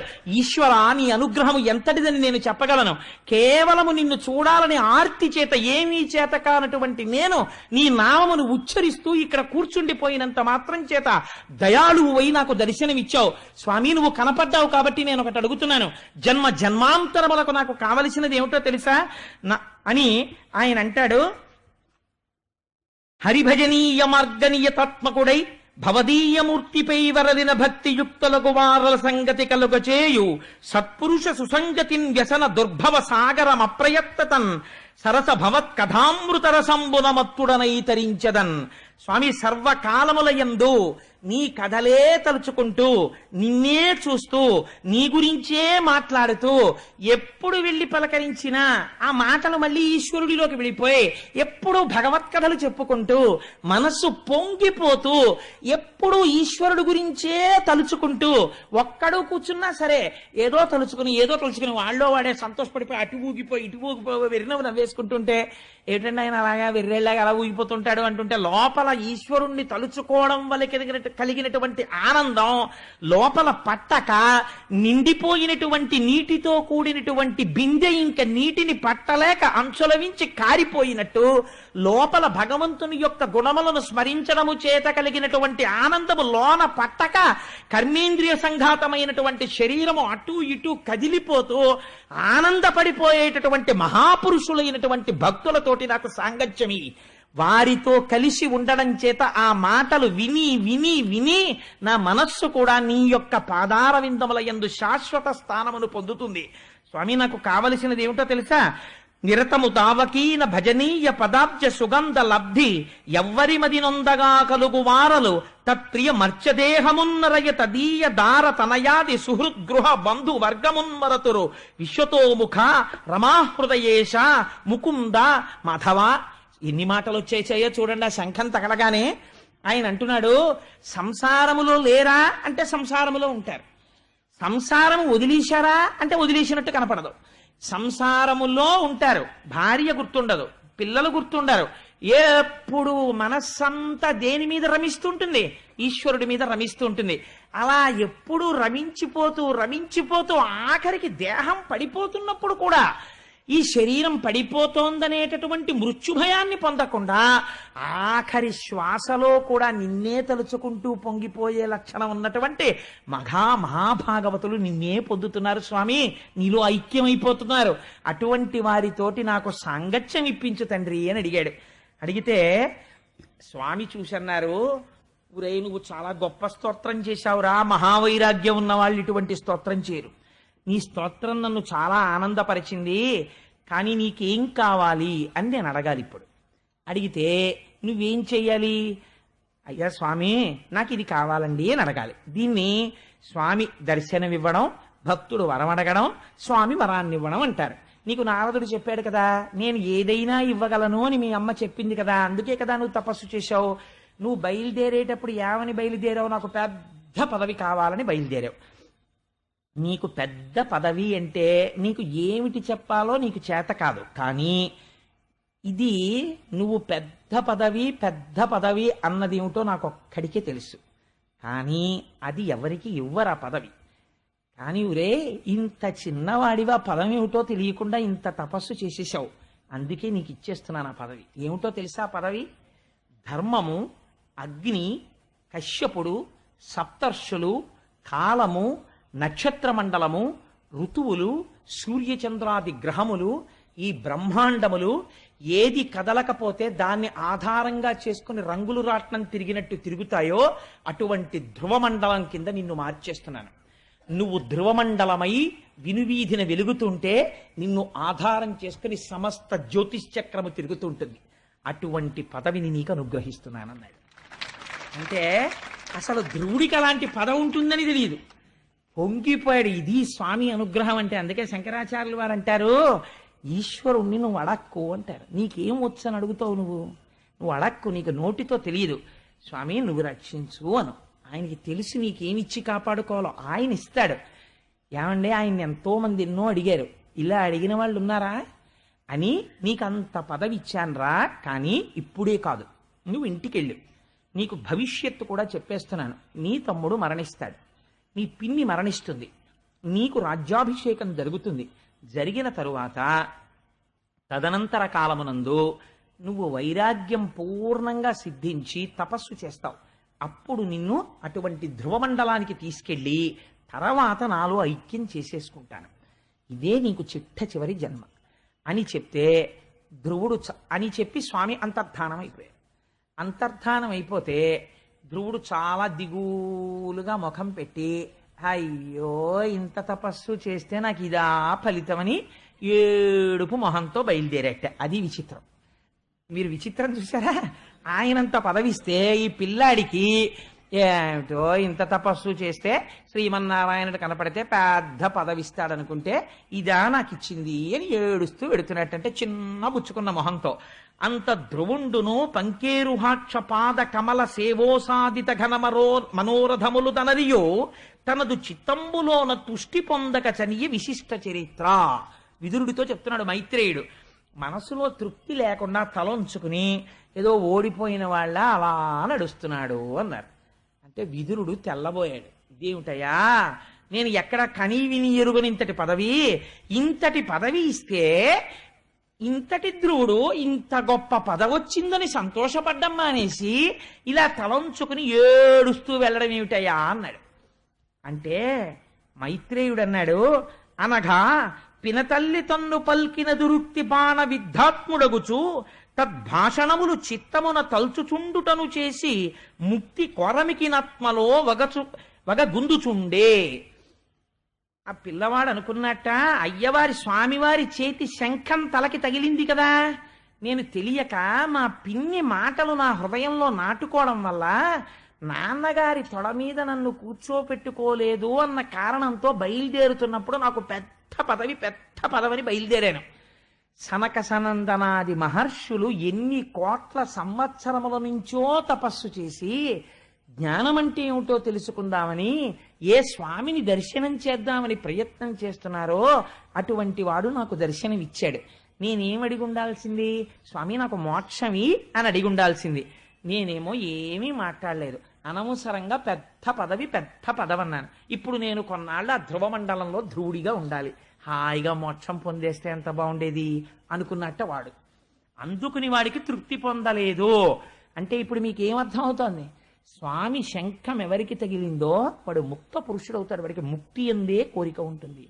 కానీ బయలుదేరినప్పుడే కోరిక కోడాడో అది అనుగ్రహించకుండా స్వామి ఉండరు. అందుకని అటువంటి కోరికను అనుగ్రహించడానికి స్వామి సిద్ధపడ్డారు. అంటే ఇది ధ్రువుడి యొక్క మనస్సు 5 ఏళ్లలో ఎంత పరిణితి చెందిపోయిందో చూడండి, ఎంత స్థితికి వెళ్ళాడో చూడండి. ఈలోగా నారదుడి సంతోషం ఏమిటో తెలుసా అండి? నారదుడి లాంటి వాడు ఎక్కడ ఉంటాడండి? ఉత్తానపాదుడి దగ్గరికి వెళ్ళాడు. పెడితే ఉత్తానపాదుడు ఎదురొచ్చి స్వాగతం పలికి అర్ఘ్యం ఇచ్చి పాద్యం ఇచ్చి లోపలికి తీసుకెళ్లి కూర్చోపెట్టి పక్కన శురుచి లేదు. అందుకని అన్నాడు, బాధగా ఉన్నామే ఉత్తానపాద అన్నాడు. అన్నీ తెలుసు నారదుడికి, తనేగా పంపించాడు కొడుకుని. ఏం అలా ఉన్నావు అన్నాడు. అంటే ఏం చెప్పుకోను మహాపురుష, చూశారా నాకేమో 2 భార్యలు, పాపం వాడు నా కొడుకే కదండి. వాడు నన్ను ఏమడిగాడండి? సామ్రాజ్యం అడిగాడా, సింహాసనం అడిగాడా? తొడ మీద కూర్చుంటానన్నాడు. అంటే సురుచిని చూసినటువంటి భయం చేత వాడిని తొడ మీద కూర్చోపెట్టుకోలేదు. నారాయణుడి గురించి తపస్సు చెయ్యండి, వాడు అడవికి వెళ్ళిపోయాటండి. తర్వాత నేను అడిగితే అడవికి వెళ్ళిపోయాడు తపస్సుకు అన్నారు. పిల్లాడు 5 ఏళ్ల పిల్లాడు, వాడి తపస్సు ఏమిటి, వాడికి అరణ్యం ఏమిటి, వాడిని ఏ క్రూర మృగాలు తినేశాయో, కన్న తండ్రిని అయ్యుండి పిల్లవాడి పట్ల ఇంత క్రూరంగా ప్రవర్తించానే అని నా మనసు గాయమును పొందింది అన్నాడు. తప్ప సురుచిని వదిలేశాను, దాని మాట వినడం మానేశాను లేదు. అది విచిత్రం. మనం ఎక్కడో పశ్చాత్తాపం ఉంటుంది ఈ పని చేశామని, కానీ ఇంకా సురుచికే పెద్దపీట వేస్తుంటాం. అలా ఉండకపోతే ఇంత అల్లర్లు ఎందుకుంటాయండి మనకి? ఆ అజ్ఞానం పోవడానికే దాల్చినాడు ఇది వినడం కదా. అందుకని ఈ మాటలంటే నారదుడు అన్నాడు, ఒరే నువ్వు తొడెక్కించుకోలేదు, కానీ ఇప్పుడు ఆయన ఏ స్థితి పొందేశాడో తెలుసా? ధ్రువుడు ముందు శుభవార్త చెప్పేమంటే అంత ఇష్టం అనండి నారదుడికి. తన ప్రమేయం లేకుండా జరిగిపోతుందేమో అని పరిగెత్తేస్తుంటాడు. చూడండి, అది అందరికీ ఉండే హృదయం కాదండి. ఒక్కొక్కరికి పెట్టడం అంటే ఎంత ఇష్టం, తొందరపడిపోయి పెట్టేస్తారు. ఒక్కొక్కరికి సేవ చేయడం అంటే ఎంత ఇష్టం. మా అనురాధక్క చూడండి, ఎక్కడైనా సేవ చేయమంటే ఎంత ఇష్టం. మా ముత్యాలు సత్యనారాయణ వీళ్ళందరూ. అందుకని కొంతమంది సేవా తత్పరతతో ఉంటారు. అలా ఎంత సంతోషం ఓ శుభవార్త చెప్పడం అంటే. అందుకని ఆయన అన్నాడు, నావిని నారదుండు నరనాథునికిట్లను నీ కుమారుడా దేవకిరీటి రత్నరుచి దీపిత పాద సరోజుడైన రాజీవ దళాక్ష రక్షితుడశేష జగజ్జన కీర్తనీయ కీర్తి విభవ ప్రశస్త సుచరిత్రుడు వానికి దుఃఖమేటికి. ఏమయ్యా నువ్వు బాధపడుతున్నావు, కానీ నీ కొడుకు ఏ స్థితిని పొందాడో తెలుసా?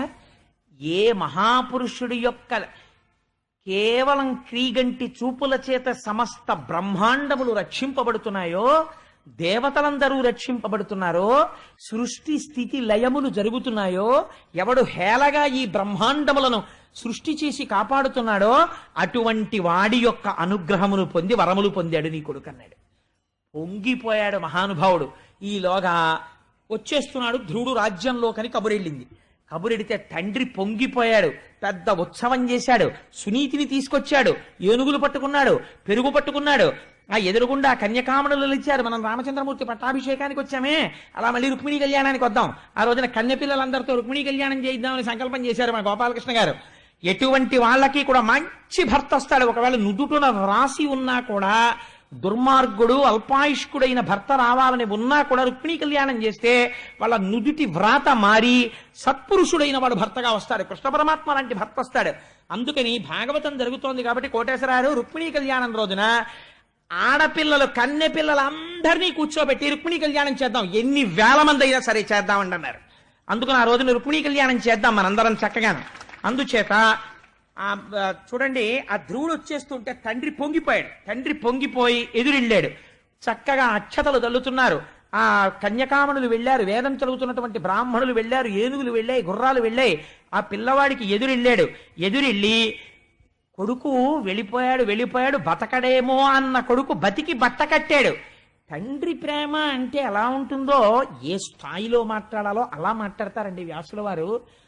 తన కొడుకు వరాలు పొందొచ్చాడని కాదు ఇప్పుడు ఉత్తానపాదుడి సంతోషం, తన కొడుకు బతికొచ్చాడంతే. తండ్రి ప్రేమ అంటే అలా ఉంటుంది. చూడండి, బిగియ కౌగిట చేర్చి మొగముని విరి. నిజంగానే చాలా కాలం తర్వాత ఏ 3 నెలలకో 4 నెలలకో కొడుకు కనపడ్డాడు అనుకోండి, తండ్రి బయటికి వచ్చి ఇలా షేక్ హ్యాండ్ ఇచ్చి ఎలా బాగున్నావా అని అడగలేడు. ఒక వెర్రి కోరిక మనసులో వస్తుంది. ఏంటంటే ఓసారి గట్టిగా కొడుకుని కౌగిలించుకోవాలనిపిస్తుంది. గట్టిగా కౌగిలించుకున్న తర్వాత వాడికి అడ్డం పట్టుకుని ఓసారి వాడి బుగ్గలు పట్టుకుని ఊపి వాడి తల వంచి వాడి మూర్ధన్యస్థానమునందు ముద్దు పెట్టుకున్న తర్వాత వాడికి సంస్కారం ఉంటే వంగి నాన్నగారి కాళ్ళకి నమస్కారం చేస్తే ఆయుష్మాన్ భవ అన్న తర్వాత తండ్రికి కడుపులో ఉబలాటం తీరుతుంది. అమ్మయ్య, నా కొడుకుని నేను పూర్తిగా దర్శనం చేశానని. అది అసలు తండ్రి కొడుకులు కలుసుకోవలసిన విధానం. సరే, అందుచేత ఆయన అంటాడు, ఆ బిగియ కౌగిట చేర్చి మొగముని విరి.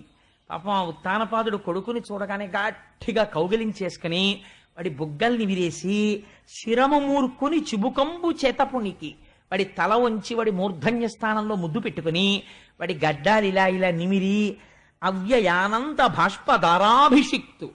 వెర్రి ఆనందం కొడుకు వచ్చేసాడని నోట మాట రాక కొడుక్కి క్షమార్పణ చెప్పకూడదు. నాన్న నిన్న ఆ రోజున తొడెక్కించుకోలేదు ఏమనుకోలే, సారీ నాన్న అనకూడదు. లేకపోతే నువ్వు ఇంత గొప్పవాడి అయిపోయావు అనకూడదు, పొగడకూడదు. ఎంత ధర్మం పాటించాడో చూడండి. తెలియక కాదు, సురుచికి లొంగడం వల్ల ఇది ఇన్నాళ్ళు పైకి రాలేదు. ఇప్పుడు ఆనందంతో కన్నుల వెంట నీరు కారిపోతుంటే నేనన్న ఒక్క మాటకి అంత స్థితిని పొందావా నాన్న, నువ్వురా కొడుకు అంటే నన్ను ఉద్ధరించావు అని కౌగిలించుకుంటే కన్నుల వెంట కారిపోతున్నటువంటి బాష్పధారల చేత కొడుకు తల తడిసిపోయిందిట. అలా చేసి ఆశీర్వదింప ఆ చిరయశుండు. అలా కౌగిలించుకుంటే ఆ కౌగిటిలోంచి జారిపోయి తండ్రి పాదముల మీద పడి శిరస్సు తాటించి నమస్కరించేట ధ్రువుడు. చిరాయుర్దాయం కలుగుతుందిరా, ఆయుష్మాన్ భవ అని ఆశీర్వచనం చేసి ఎత్తి కౌగిలించుకుని, ఇదండి మర్యాద అంటే. ఒక తండ్రి కొడుకులు మన సమాజంలో ఎలా ఉండేవారో, అంతేగాని అమ్మ దగ్గరికి వెళ్ళి అమ్మ ఈయన్ని ఎలా భరిస్తున్నావు అమ్మా నువ్వు ఇన్నాళ్ళ నుంచి అని వెర్రి జోకులు తండ్రి మీద వేసేటటువంటి దుష్ట సంస్కారం అసలు ఈ జాతికి తెలియదు. ఏ దౌర్భాగ్యుడైన రచయిత రాశాడో, ఎవడు నాశనం చేశాడో ఈ దేశాన్ని నాకు అర్థం కాదు. కానీ అసలు ఆ సంస్కారమే ఈ దేశానికి లేదు. ఇది మన సంప్రదాయం, ఇది మన గౌరవం. తండ్రి కొడుకులు మాట్లాడుకుంటే అలా మాట్లాడుకుంటారు, తల్లి కూతురు మాట్లాడుకుంటే అలా మాట్లాడుకుంటారు. అంత వైభవోపేతంగా ఉంటుంది. ఒక అత్త కోడలు మాట్లాడుకుంటే అలా మాట్లాడుకుంటారు. అది స్థితి అంటే. సరే, అందుచేత మళ్ళీ నేను అటుపోతుంటాను ఇటో ఉండుండి అని సంతోషపడిపోయి ఆ కొడుకుని చూసి నోట మాట రాక అనగా, నీ వలన ఎంత వైభవాన్ని పొందాన్రా అని సంతోషపడి లోపలికి తీసుకెళ్ళాడు. తీసుకెళ్ళిన తర్వాత ఇక్కడ వ్యాసుల వారు సంక్షిప్తం చేశారు. ఈ పిల్లవాడికి ఆ రాజ్యములో ఉన్న వాళ్ళందరూ కూడా పట్టాభిషేకం చెయ్యమని అడిగారు. ఉత్తముడు కూడా అంగీకరించాడు. చిత్రం ఏమిటంటే సునీతి సురుచి ఇద్దరు వచ్చారు ఎదురు. వస్తే సునీతికి సురుచికి ఇద్దరికీ కూడా శిరస్సు వంచి నమస్కరించాడు ధ్రువుడు. ఇద్దరూ ఆశీర్వచనం చేశారు. ఏనుగు మీద పక్కన తమ్ముడు కూడా కూర్చోవాలని పట్టుపట్టి ఉత్తముణ్ణి కూర్చోబెట్టుకుని అంతఃపురంలోకి వెళ్ళాడు. ఉత్తముడు సంతోషించాడు. ఈయనకి పట్టాభిషేకం చేయమని ప్రజలందరూ అడిగారు. ధ్రువుడికి పట్టాభిషేకం చేశాడు. చేసిన తరువాత ఒక గమ్మత్తు జరిగింది. మీరు ఇది బాగా జ్ఞాపకం పెట్టుకోవాలి జీవితంలో. చిన్నపిల్లలు కదా, వాళ్ళకేం తెలియదు కదా అనో, భాగవతులు కదా, మారు మాట్లాడరు కదా, తెగబడి దెబ్బలాడరు కదా అనో, భాగవతుల మనస్సుని మీరు బాగా కష్టపెట్టారనుకోండి, వాడు లోపల పొందినటువంటి పరితాపము వలన కన్నుల వెంట నీరు కారిందనుకోండి, అది కట్టి కుడిపేయవలసిందే. దాని ఫలితం అది ఇచ్చేస్తుంది. సురుచి యొక్క కుమారుడైనటువంటి ఉత్తముడు ఉత్తర దిక్కునున్న హిమాలయ పర్వతాల మీదకి వెళ్ళాడు. అందులో ఉత్తముడు ప్రాణములు కోల్పోయాడు. కొడుకు మరణించాడన్న వార్త విన్నటువంటి సురుచి అరణ్యములో ప్రయాణిస్తోంది. కార్చిచ్చు పుట్టి అందులో కాలిపోయి సురుచి మరణిస్తే ఒక ఆశ్చర్యకరమైనటువంటి సంఘటన జరిగింది. చేసిన పాపం కట్టి కుడపక మానదు. కాబట్టి అన్నిటికన్నా జాగ్రత్తగా ఉండవలసింది దేని విషయంలోనో తెలుసా అండి? నోటి విషయంలో. ఉంది కదా అని ఎవరితో పడితే వాళ్ళతో అలా మాట్లాడకూడదు. భగవంతుణ్ణి నమ్ముకున్న భాగవతులు ఉంటారు, వాళ్ళతో చాలా జాగ్రత్తగా ఉండాలి. మీ ఇంట్లో ఫీజు అయితే మీరు చేత్తో తీసివేస్తారు. అదే ట్రాన్స్ఫార్మర్ మీద ఫ్యూజ్ పోతే మీరు ముట్టుకుని చేత్తో వేస్తారా? మీరు ముట్టుకోకూడదు. భగవంతుణ్ణి నమ్ముకున్నటువంటి భాగవతులతో ప్రవర్తించేటప్పుడు దాని యందు నిగ్రహం ఉండాలి, గౌరవం ఉండాలి, జాగ్రత్తతో ప్రవర్తించాలి. ఎందుకంటే వారి మనస్సు సంతోషించిందనుకోండి ఈశ్వరానుగ్రహం కలుగుతుంది. వాడి మనస్సు ఖేదపడింది అనుకోండి, ఈశ్వరుడి ఆగ్రహం కలుగుతుంది. అందుకని భాగవతులతో జాగ్రత్తగా ప్రవర్తించకపోతే ఎంత ప్రమాదం వస్తుందో కూడా ధ్రువోపాఖ్యానం చెప్పేసింది మనకి. తదనంతర కాలమునందు వివాహం జరిగింది ధ్రువుడికి. ఆ వివాహం జరిగినప్పుడు శిశుమారుడు అనబడేటటువంటి ఒక ప్రజాపతి, ప్రజాపతి అంటే చాలా పెద్ద పోస్ట్ అది, ఆ ప్రజాపతికి ఒక కుమార్తె, ఆ కుమార్తె పేరు భ్రమి. ఆ భ్రమి అనబడేటటువంటి కుమార్తెని ధ్రువుడు వివాహం చేసుకున్నాడు. ఆ భ్రమి అనబడేటటువంటి భార్య యందు 2 కుమారులు పుట్టారు. ఒకడి పేరు వత్సర, ఒకడి పేరు కల్ప అని 2 కుమారులు పుట్టారు. ఆ తర్వాత వాయుదేవుడి యొక్క కుమార్తె అయినటువంటి ఇలా అనబడేటటువంటి ఒక పిల్లని పెళ్లి చేసుకున్నాడు. ఆ పిల్ల యందు ఉత్కళ అనబడేటటువంటి కుమారుడు జన్మించాడు. వీరొక కుమార్తె కూడా జన్మించింది. ఇవన్నీ ఏమిటో తెలుసా అండి? ఆయన పొందబోయే పదవి యొక్క అర్హతలు. మీకు ఆయన ధ్రువపదమై ఉంటాడు, ఆయన కదలకుండా అన్నీ కదులుతుంటాయి. ఇలా కదిపేదేది? సృష్టి ఉండాలంటే వాయువు ఉండాలి. అందుకని వాయువు కూతుర్ని వివాహం చేసుకున్నాడు. ప్రజాపతి అయినటువంటి శిశుమారుడు యొక్క పిల్లని పెళ్లి చేసుకున్నాడు. ఆ పిల్లని పేరేమిటి? భ్రమి. భ్రమి అంటే కదలడం. ఏమిటి కదులుతోంది? జ్యోతిష్ చక్రమనందు సూర్యమాన చాంద్రమానముల చేత తిథులు నక్షత్రములు అన్నింటితోటి బ్రహ్మాండములు కాలమునందు కదులుతుంటాయి. కదులుతున్న కాలమునకు కదలని తాను ఆధారభూతుడై ఉంటారు, తనకు ప్రదక్షిణంగా తిరుగుతూ ఉంటారు. ఇటువంటి దానికి భ్రమి భార్య. ఈ కాలమునకు హద్దు ఏమిటి? వత్సర. వత్సర అంటే మనం ఒక సంవత్సరాన్ని ముందు ప్రమాణంగా చెప్తాం. ఏదో పార్థివనామ సంవత్సరే ఉత్తరాయణే మాఘమాసే శుక్లపక్షే ద్వాదశిమ్యాం వాసరః అని కదా సంకల్పం చెప్తాం. అందుకని వత్సరము ఒక హద్దు. యుగాంతం అయిపోయిన తర్వాత హద్దేది? కల్పము. శ్వేతవరాహ కల్పే అలా చెప్తాం. అందుకని కల్పం ఒక హద్దు, వత్సరము ఒక హద్దు. ఈ 2 హద్దులు తనకి బిడ్డలై వచ్చారు ఇప్పుడు. అంటే ఇప్పుడు తను పొందపోయేటటువంటి పదవిని ఆవిష్కరిస్తున్నారు. ఉత్తముణ్ణి ఒక యక్షుడు సంహరించాడని తెలుసుకున్నాడు. తెలుసుకుని ఆగ్రహించాడు. ఇది చాలా జాగ్రత్తగా వినాలి ధ్రువోపాఖ్యానంలో ఈ మలుపుని. కోపం వచ్చింది. నా తమ్ముణ్ణి యక్షులు సంహరిస్తారా అని యుద్ధానికి బయలుదేరాడు. ధ్రువుడి రథానికి ఒక గమ్మత్తుంది. రంగురంగుల రథం ఎక్కుతాడు. రథం ఎక్కి హిమాలయ పర్వత ప్రాంతానికి వెళ్ళి కుబేరుడి యొక్క సైన్యం, యక్షులంటే ఆయన దిక్పాలకుడు, ఆ యక్షులతో విశేషమైన యుద్ధాన్ని ప్రారంభం చేశాడు. చిట్ట చివర ఆ యుద్ధంలో కొన్ని వేల మంది యక్షుల్ని చంపేశాడు. చంపేసి నరనారాయణాస్త్రాన్ని ప్రయోగించడానికని మంత్రాన్ని అనుష్ఠానం చేస్తున్నాడు. చేస్తున్న సమయంలో తాతగారైనటువంటి స్వయంభువ మనువు కనబడ్డాడు. కనబడి ఒక మాట చెప్పాడు. ఎంత తపస్సు చేసిన వాడికి ప్రమాదం ఎక్కడ నుంచి ముంచుకొస్తుందో తెలుసా? అర్థము లేని కోపములోంచి ప్రారంభం అవుతుంది. నువ్వంత తపస్సు చేశావు, 5 సంవత్సరముల వయస్సులో తపస్సు చేశావు. నీ కోపాన్ని ఈశ్వరుడి యందు తపస్సుగా మార్చావు, ఈశ్వరానుగ్రహాన్ని పొందావు. ఎవ్వరూ పొందలేనటువంటి ధ్రువ పదవిని పొందావు. ఇంత పొంది ఇన్ని తెలిసి నీ తమ్ముణ్ణి ఒక యక్షుడు సంహరించాడు. జనన మరణములు ఈశ్వర సంకల్పితములుగా జరుగుతాయి, పాపపుణ్య ఫలితములుగా ఈశ్వరుడు అనుగ్రహిస్తాడని మరిచిపోయావు. పొగడకూడదు మనవణ్ణి. మరిచిపోయి ఒక యక్షుడు చంపితే ఆ యక్షుణ్ణి నువ్వు చంపితే దోషం లేదు. మొత్తం యక్ష జాతిని సంహరిస్తున్నావు. యక్షులందరూ ఎవరిని సేవిస్తారు? కుబేరుణ్ణి సేవిస్తారు. కుబేరుడు ఎవరిని సేవిస్తాడు? అన్నగారి అంత అనుబంధంతో పరమశివుణ్ణి సేవిస్తాడు. ఇప్పుడు యక్షుల యొక్క ప్రమాదము కుబేరుడి చెవిన పడి కుబేరుడికి కలిగిన ఆగ్రహము శివుడికి తెలిస్తే నువ్వెంత ప్రమాదమునకు వెళ్ళిపోతావు? మనిషికి కలిగినటువంటి కోపానికి ఒక హద్దు ఉండాలి. తనని తాను ఏదో ఒక స్థితిలో ఫుల్ స్టాప్ ప్రయత్నపూర్వకంగా పెట్టేయాలి. లేకపోతే ఆ కోపము క్రోధముగా మారిపోతుంది. ఆ క్రోధము అర్థము లేనటువంటి వ్యగ్రతకు వెళ్ళిపోతుంది. ఆ వ్యగ్రతలోంచి తన పతనము ప్రారంభమైపోతుంది. నువ్వు పొందపోయే పదం ఏమిటి? నువ్వు చేసిన పని ఏమిటి? నువ్వు ఇటువంటి పని చెయ్యొచ్చా? అందుకని ఇంకా నువ్వు చేసిన సంహారము చాలు. ఇప్పటికైనా నా మాట విని నరనారాయణాస్త్రాన్ని ఉపసంహారం చేసి నువ్వు నీ ధనస్సు పక్కన పెట్టి రాజధానికి వెళ్ళిపోమన్నాడు. ధ్రువుడికున్న చాలా గొప్ప విషయం ఏమిటో తెలుసా అండి? తను ఒక స్థితిని పొందేసిన తర్వాత మనుష్యుడు వేరొకడి మాట వినడు. వాడు చెప్పేదేమిటి, నేను వినేదేమిటి అంటాడు. అలా వినగలగడం చాలా గొప్ప విషయం. తాతగారు కనపడి చెప్తే, తాతగారు మీరు చెప్పింది యథార్థం, ఆయన ఎటువంటి మాట చెప్పాడో తెలుసా అండి? అనగా మన కులమునకిది అనుచిత కర్మంబ, ఒకనికై పెక్కండ్రిట్లని మొన తృంగిరి ఇది నీ కనయంబును, మలవ దుడుగుమయ్య కుమారా, ఈ పని ఒకడి కోసం ఇంతమందిని చంపడం మన కులంలో పుట్టినవాడు చెయ్యవలసిన పని కాదు. స్వయంభౌమనువు యొక్క వంశం అంటే ఎటువంటి వంశం రామంది? నీలాంటి మనవణ్ణి పొంది సంతోషించాను, ఇదా నువ్వు చెయ్యవలసిన పని? ఆపు చేసి అంతఃపురానికి వెళ్ళిపో అన్నాడు. తిరిగి అంతఃపురానికి వెళ్ళిపోతుంటే కుబేరుడికి తెలిసింది ఈ వార్త. తాతగారు చెప్తే ఇంత కోపాన్ని కుబుసం వదిలినట్టు వదిలేసి ధ్రువుడు ఇంటికి వెళ్ళిపోతున్నట్ట అని తెలుసుకున్నాడు.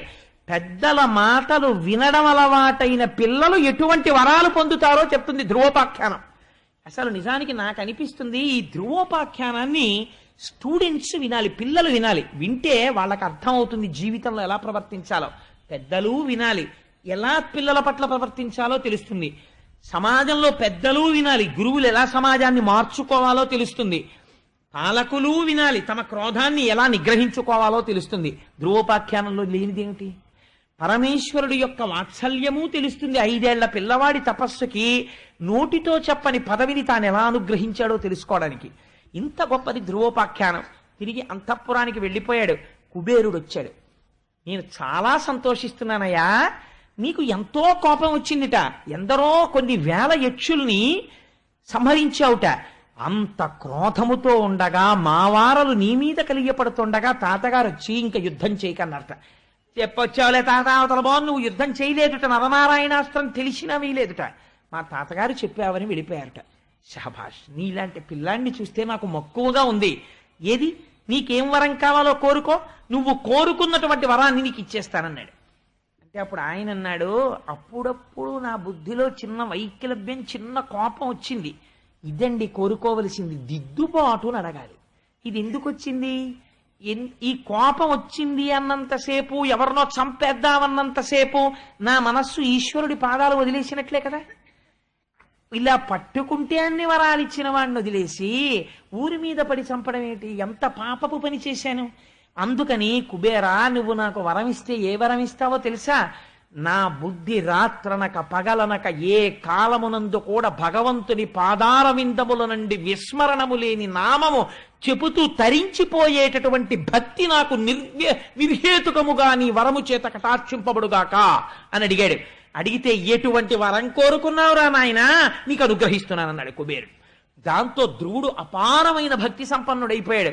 రాజ్యాన్ని పరిపాలించాడు, కుమారుడికి పట్టాభిషేకం చేశాడు, వృద్ధుడైపోయాడు, బదరికాశ్రమాన్ని చేరాడు. అందుకే జీవితంలో బదరి వెళ్ళండి అంటారు. అక్కడ ఎన్ని జరిగాయో. ఆ బదరి వెళ్ళి బదరికాశ్రమంలో కూర్చుని తపస్సు చేశాడు. తపస్సు చేస్తుంటే ఒక ఆశ్చర్యకరమైన సంఘటన జరిగింది. ఎవరి జీవితాల్లోనూ బహుశా ఇలా జరుగుతాయని నేను అనుకోను. ఒక చిత్ర విచిత్రమైనటువంటి విమానం ఒకటి వచ్చి ఆ పర్వత శిఖరం మీద దిగింది. అందులోంచి 2 పురుషులు నడిచి వచ్చారు. వాళ్ళు నీలమేఘము వంటి శరీరము కలిగిన వాళ్ళై శంఖ చక్ర గదాపద్మములను పట్టుకుని తాను 5వ ఏట చూసిన శ్రీమన్నారాయణుడు ఎలా ఉంటాడో అటువంటి స్వరూపాలతో 2 నడిచొచ్చారు. నడిచొస్తే ధ్రువుడు చూసి లేచి వాళ్ళకి నమస్కరించి ఆశ్చర్యపోతూ, మీరెవరు, ఎందుకు వచ్చారు అని అడిగాడు. అడిగితే వాళ్ళన్నారు, ఓ నృపా, నీకు భద్రమగు నొప్పగుచున్న మదీయ వాక్యముల్ వీనుల యందు జన్పుము, వివేకముతో 5 ఏండ్ల నాడు మేధానిధివై ఒనర్చిన ఉదాత్త తపోవ్రత నిష్ఠచేత తేజోనయశాలివైన మధుసూదన తృప్తి వహింపచేయవే. మర్చిపోయావా? 5 ఏళ్ల నాడు తపస్సు చేశావు. ఆనాడు స్వామి వరం ఇచ్చారు, కొంతకాలం పరిపాలన చెయ్యి, శరీరము పడిపోయిన తరువాత నిన్ను ధ్రువమండలానికి తీసుకెడతానని చెప్పారు. నీకంత పెద్ద పదవినిస్తానన్నారు. ఇప్పుడు శరీరము పడిపోవడం అన్నది ఎవరికైనా తప్పదు. నీ శరీరము పడిపోయేటటువంటి రోజు వచ్చింది. ఇప్పుడు నిన్ను మేము ధ్రువమండలానికి తీసుకెళ్ళాలి. అందుకని స్వామి నీ కోసం విమానం పంపారు. మేము విష్ణు పార్షదులం, మీరు విజయం చేసి విమానం ఎక్కండి, మేము స్వాగతం పలకడానికి వచ్చామన్నారు. ఆశ్చర్యపోతే మృత్యు వచ్చి ఇన్ని కోట్ల మందిని భయపడతాం, స్వామి అనుగ్రహం ఉన్న వాళ్ళ పరిస్థితి ఎలా ఉంటుందో చూడండి. శరీరాన్ని తీయడమా అని శిరస్సు వంచి నిలబడిందిట. తనే శరీరాన్ని వదిలిపెట్టాడు జ్ఞానియే. ఎలా? మృత్యువు శిరస్సు మీద తన పాదము పెట్టి విమానంలోకి ఎక్కేట ధ్రువుడు. ఇది ఎవరన్నా సాధించారండి జీవితంలో? ఇది ఒక రమణులు సాధించిన దానికి పురాణ వాక్యంగా తీసుకొస్తున్నారు వ్యాస భగవానుడు. శిరస్సు వంచి మృత్యువు నిలబడితే దాని తల మీద తన కాలు పెట్టారు. అంటే తనంత తానుగా ఈ దేహము నేను కాదని వదిలిపెట్టి విష్ణు విమానమునందు ప్రవేశించాడు. ప్రవేశిస్తే అది లోకములను దాటి వెళ్ళిపోతోంది. ఆశ్చర్యకరంగా లోకాలన్నింటి వంక చూస్తున్నాడు. ఆ పితృలోకం, యమలోకం, స్వర్గలోకం, సత్యలోకం, తపోలోకం, జనోలోకం అన్ని దాటి వెళ్ళిపోతోంది ఆ విమానం. వెళ్ళిపోతుంటే ఒక్కసారి విమానంలో కూర్చుని అనుకున్నాడు, ఓహోహో ఏమి లోకాలరా, ఇంతమంది ఇన్ని బాధలు పొంది మళ్ళీ పుణ్యాలు పొంది పుణ్యాలు అయిపోయిన తర్వాత కింద పడిపోయి ఇంత అల్లర్లు పడిపోతున్నారు. 5 నెలలు నేను ఇంత తపస్సు చేస్తే మా స్వామి నాకు ఇటువంటి స్థితి ఇచ్చారు. పెద్ద పదవి అంటే ఏమో అనుకున్నాను. ఇప్పుడు తెలుస్తోంది సప్తర్షులు, కశ్యపుడు, ధర్మము, అగ్నిహోత్రము, జ్యోతిశ్చక్రము తిరుగుతున్న మండలానికి నేను ధ్రువస్తంభమునై వెలుగొందబోతున్నాను. ఇంతమంది నా చుట్టూ తిరుగుతూ ప్రదక్షిణం జరుగుతుంటుంది. నేను నిరంతరము విష్ణులోక దర్శనం చేస్తుంటాను. ఏం అదృష్టం రా అనుకుని ఈ అదృష్టానికి ఎవరు కారణము అని ఆలోచించారు. మా అమ్మ ఆనాడు తిడితే తిట్టింది లేరా పిన్ని, కాస్త పెరుగన్నం తిను అని నేను మాట్లాడతానులే పిన్నితో, నేను మాట్లాడతానులే మీ నాన్నతో అని ఉంటే నేను ఇవాళ ఈ స్థితి పొందను. మా అమ్మ మీ తాత పొందినట్టు నువ్వెందుకు పొందలేవు, పో నారాయణుడి తపస్సు కంది. మా అమ్మ మాట నన్ను ఈ స్థితికి తీసుకెళ్ళింది. కానీ ఆ పిచ్చి తల్లి ఎక్కడుందో అనుకున్నాడు మనసులో. అనుకునేటప్పటికీ పార్షదులు గ్రహించారు, నిన్నీ స్థితికి తీసుకొచ్చింది కాబట్టే శ్రీ మహావిష్ణువు నీకన్నా ముందు ఆవిడ విమానం నడపమని చెప్పారు. కిటికీలోంచి బయటికి చూడన్నారు. కిటికీలోంచి చూశాడు. ముందు విమానంలో దివ్యమైనటువంటి తేజోవిరాజితయ్యి సునీతి వెళ్ళిపోతోంది విమానంలో. ఆవిడ శ్రీమన్నారాయణుడిలోకి వెళ్ళిపోయింది. ధ్రువుడు ధ్రువమండలమునకు చేరుకొని తదనంతరము స్వామివారిలోకి లీనమైపోయి పరబ్రహ్మము యొక్క సాయుధ్య మోక్షమును పొందాడు. ఇంతటి అద్భుతమైనటువంటి ఈ ధ్రువోపాఖ్యానము పోతన గారు అన్నారు, ఎగ్జాక్ట్ ట్రాన్స్లేషన్ చేస్తూ సంస్కృత్ నుంచి, మహిత సత్పురుష సమ్మతంబును ధన్యంబు సర్గప్రదంబు యశస్కరంబు, ఇన్ని మాటలు వేయరండి ఫలశ్రుతికి, ఎన్ని వేసేశారో చూడండి ధ్రువోపాఖ్యానానికి.